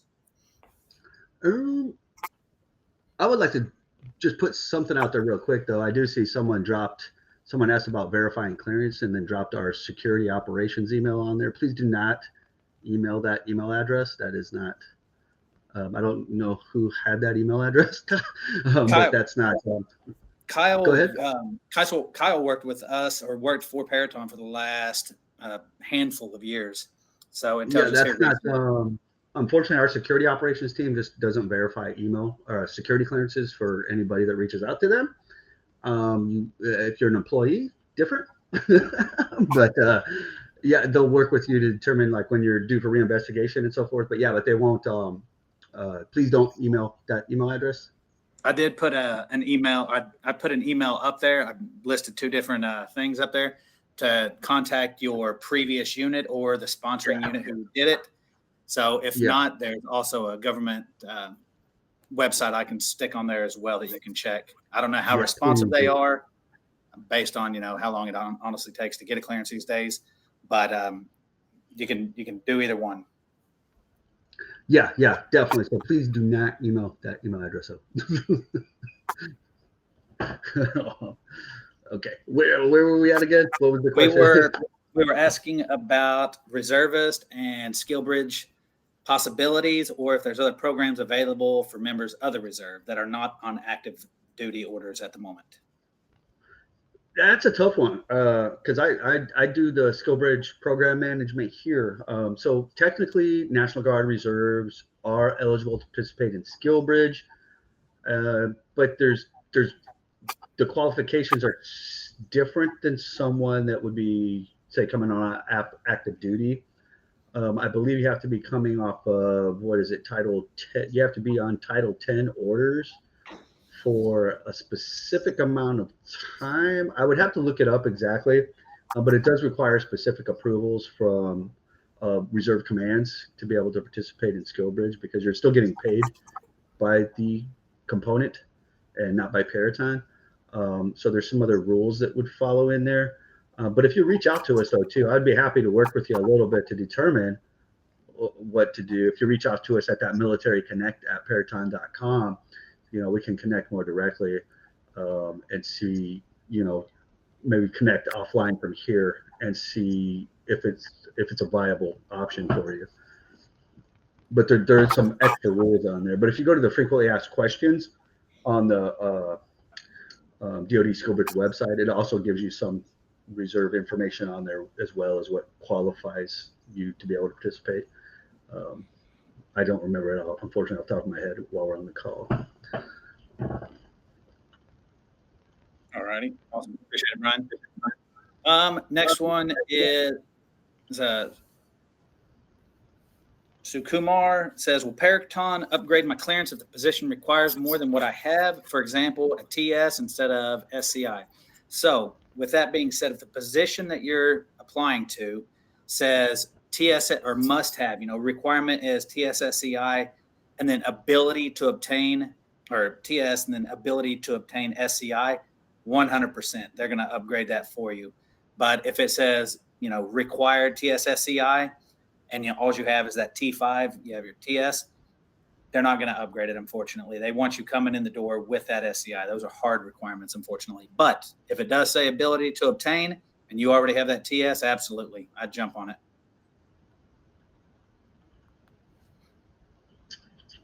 Next one. Was it Salil? Sorry? What is it? Was it Salil? Yes. How long does secret clearances stay active? I've been out since 2023. Also on education, is it a waste of time to apply for a data analyst role that has a bachelor's degree as a requirement, but I am in my last semester in school? So that does go back to that experience in lieu of education. So if it says, if you have 10 years of experience and, you only have your associates, absolutely. I would go for it because they do that. They'll say, hey, you have the hands-on experience. You're just missing that degree. Absolutely. 100%. Yeah. Brian, Jeff, same with y'all. I mean, I have to agree with that though, too. I mean, you always got to think about the closeness of how much you make the qualification though, too. So, right. Because what'll happen, because like Brent was mentioning, so if it requires a bachelor's degree and I'm assuming there's some years of experience, whatever role you might have been looking at, said bachelor's degree and maybe 5 years or 4 years experience or something. But you have 4 years of experience or you have 4 or 5 years of experience, but don't quite have your bachelor's degree yet, but you've annotated quickly on your resume, as you're going through it, that you will have it within a very short amount of time though. I mean, if you were 2 years away from getting it, but if you're graduating like in May this year or something, I would absolutely go for that because, by the time you get through the holidays and all that, that's a close one. But I have to agree with Brent. I would definitely go for that, especially if you've even got 4 years of experience. Like if you just met it with the bachelor's degree, timing might get you there. But if you've got 6 or 7 years of experience, but they're asking for a bachelor's degree and you don't quite have it yet, but they're asking for 4 years or with the bachelor's degree, I would run for that one. Yeah, I would take that. 1,000%. What were you I about to say? on that. I would as well. All right. Oh, also on that, talking about that degree, I would list it on your resume whenever you're submitting for those positions. Graduation date December 1st of 2025. Just so they know while they're looking at the resume, if they haven't even reached out to you, that you're going to have your bachelor's degree in the next 47 days or whatever it is. Right. So that's also a big one. All right. Good point. Hopefully that answered the question. The next one is, are there opportunities for intermediate positions with active TSSCI? Intermediate roles are hard to find. Gosh, I don't know. I guess for me, I would probably need a little more information on what you mean by intermediate positions, as far as skill set wise, if that makes sense. Because we have so much available sometimes that, we do have entry level roles all the way up to the VP of business development and stuff. So whole sector presidents at that rate. So, in that sense. So, Jeff, Brent, anything? I don't know. For me, I guess I need a little more information to be able to feel like I can give that an effective answer.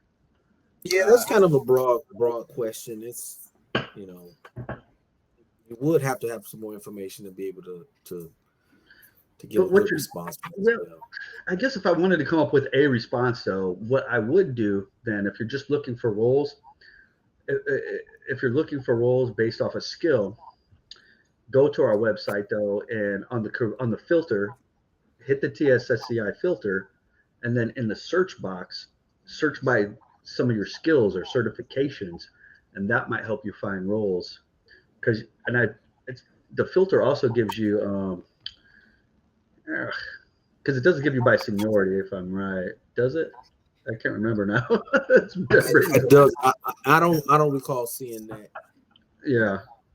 Yeah, but it'll give you by like kind of a program, whether it's like IT or security or logistics, but it doesn't let you do it by, entry level, intermediate, mid, yada yada. Um, but if you do that TSSCI by some skills and certifications, though, that'll help instead of doing it by just a job title. And, Brian, just to add to that, when people ask questions, let me know if you guys have a job that's a match for my background, which is not a good thing you should be asking. We have to do the same thing that you would do, which is search for opportunities just like on the careers page, the clearance, the category, your location, keywords. It's the same. There's no magic wand that we do when we're trying to assist people with finding opportunities. So you have to do your due diligence, and we try to do the same thing. But it's a process. It's not, especially a big company like ours. It's nothing off the top of my head that says, "Hey, I know about a position that's a match." We would have to either go through our internal opportunities that we know that are funded, or we search according to what's on the careers page. Absolutely. Yeah. I see Tom's note there though too. Tom said the Boolean searches are great, but some company pages are not configured for it. He is absolutely right. So let me give you the backdoor recruiter secret. Google is absolutely Boolean string friendly though. Yeah. It's very friendly for Boolean strings. So what you can do if you're trying to Boolean string a company's career site, the site itself doesn't do Boolean strings. Go to Google, there's actually a particular Google job search tool. Like if you search jobs in Google, then it brings up that box, and then you put your Boolean strings in there, and then you put must have. I forget what the Boolean string is now. Dang it, I haven't done it in a couple of years time on that one specifically. But there's a way, then you add the company name in there, and where it's like it must have this company on it, and it'll Boolean string the company for you.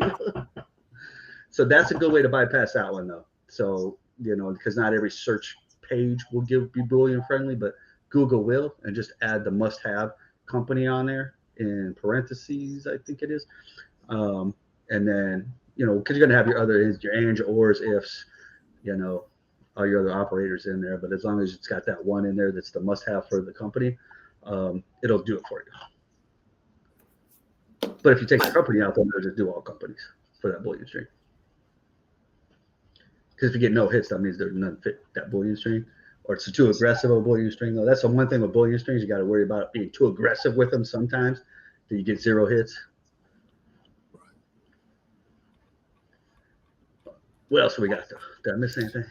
I'm going through it. I saw one from Kelly, or no, I'm sorry. It was Silas says, "What advice would you give to someone with a Security Plus certificate and a TS clearance who wants to grow their career in secure communications or VTC support within your organization?" Who wants to grow their career in secure communication? Well,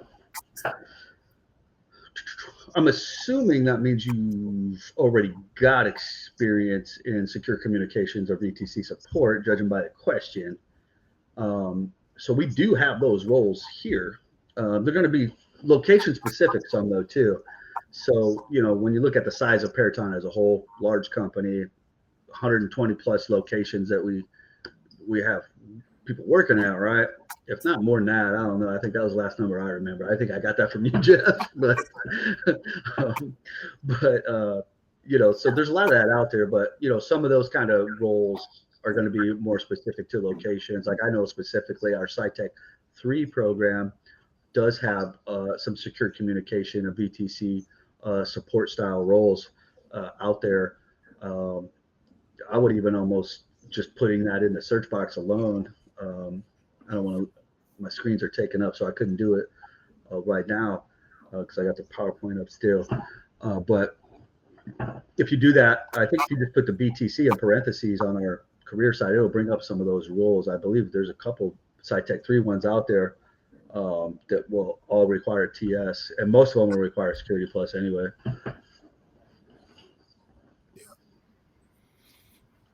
But if I really want to say, if you want the best way to do it, contact Brent, Jeff, or myself. If you're looking at those roles, let us know which ones you're seeing out there, and we'll help push them through. Absolutely. I did see one question from Michael. It just went off my screen. It says, how long does the recruitment process take from the time a recruiter reaches out for your first interaction / familiarization? So if you're asking about once the recruiter reaches out, ask any additional questions as far as your resume states this, do you have any additional certs, whatever, education? And then they say, all right, let's set up an interview from start to finish, honestly, until, a butt in a seat, probably around 30 days to be completely realistic, because during that 30 days, it's going to take the hiring manager probably a week to schedule and do all the other interviews because they like to knock them all out at the same time. And then we have our security office, our FSOs, do all the background information. They run all of your stuff. They do all the hiring stuff as far as getting your badges. So it typically takes about 30 days from initial contact until butt in a seat. Is that what y'all have experienced, Brian and Jeff? Yeah, pretty much. I mean, heck, you know better than I. You were putting butts in seats before I did because I've been doing this. So, well, I would tell you it's that's a good estimate, but what we found out is that, and this is just as an example, so people don't get discouraged and think someone's ignoring you. Sometimes recruiters will get diverted to other projects where they have to put on hold certain recs that they are assigned to fill. There's a mass contract that we need all hands to support on a proposal. Recruiters may have to pause on reviewing resumes. There's vacations. The recruiter could be on vacation and he comes back and the hiring manager could be on vacation. That's where our team comes into play. That's that internal finding someone within the organization to kind of give you some updates as to what's going on. Maybe even push a recruiter, say, hey, this guy's been reaching out to me. So the time could difference according to each company, whether it's a big company, small. Now for small companies, we could move really fast as far as getting looks at, a lot of less red tape. So don't get discouraged assuming that you're just being ignored. It could be that recruiter has been diverted to focus on this major project or proposal or contract that they are, have to spend their time, taking care of. So that's a good range as far as pair time, but it could differ according to company. If it's slow, it can move a lot faster. Yes, sir. Well, we're getting close on time. I know we've got so many questions. This has been fantastic. I do see Kyle put in there, some examples of some of the Boolean strings and stuff like that. So I know that might be a new term to some folks, joining us today. But if you are in the job search and, you find it kind of overwhelming when you're looking for roles, that there's a lot that are popping up or what have you, I really find if you find tools to understand how to do some basic Boolean strings on your searches, can help you find roles that maybe not everybody's finding, right? Because everybody typically is using the same kind of search terms, cybersecurity specialist, tier 1 help desk, or something, right? Where if you use those Boolean strings, you might land on roles that the last 5,000 people hasn't also searched for, where you're going to be able to apply those and really find some of those hidden roles that may have a title associated with it that you wouldn't associate being that type of role, right? At the same time. So I highly suggest doing that. Or even asking ChatGPT, make me a Boolean string to search for roles. Just kind of as a, but you got to tell it to make as a candidate, not as a recruiter, because it's going to give you a recruiter level bullion string, ideally first, right? And that's not what you want. You want to search as a candidate, from the perspective of a candidate. Create me a bullion string to search this website for this type of role.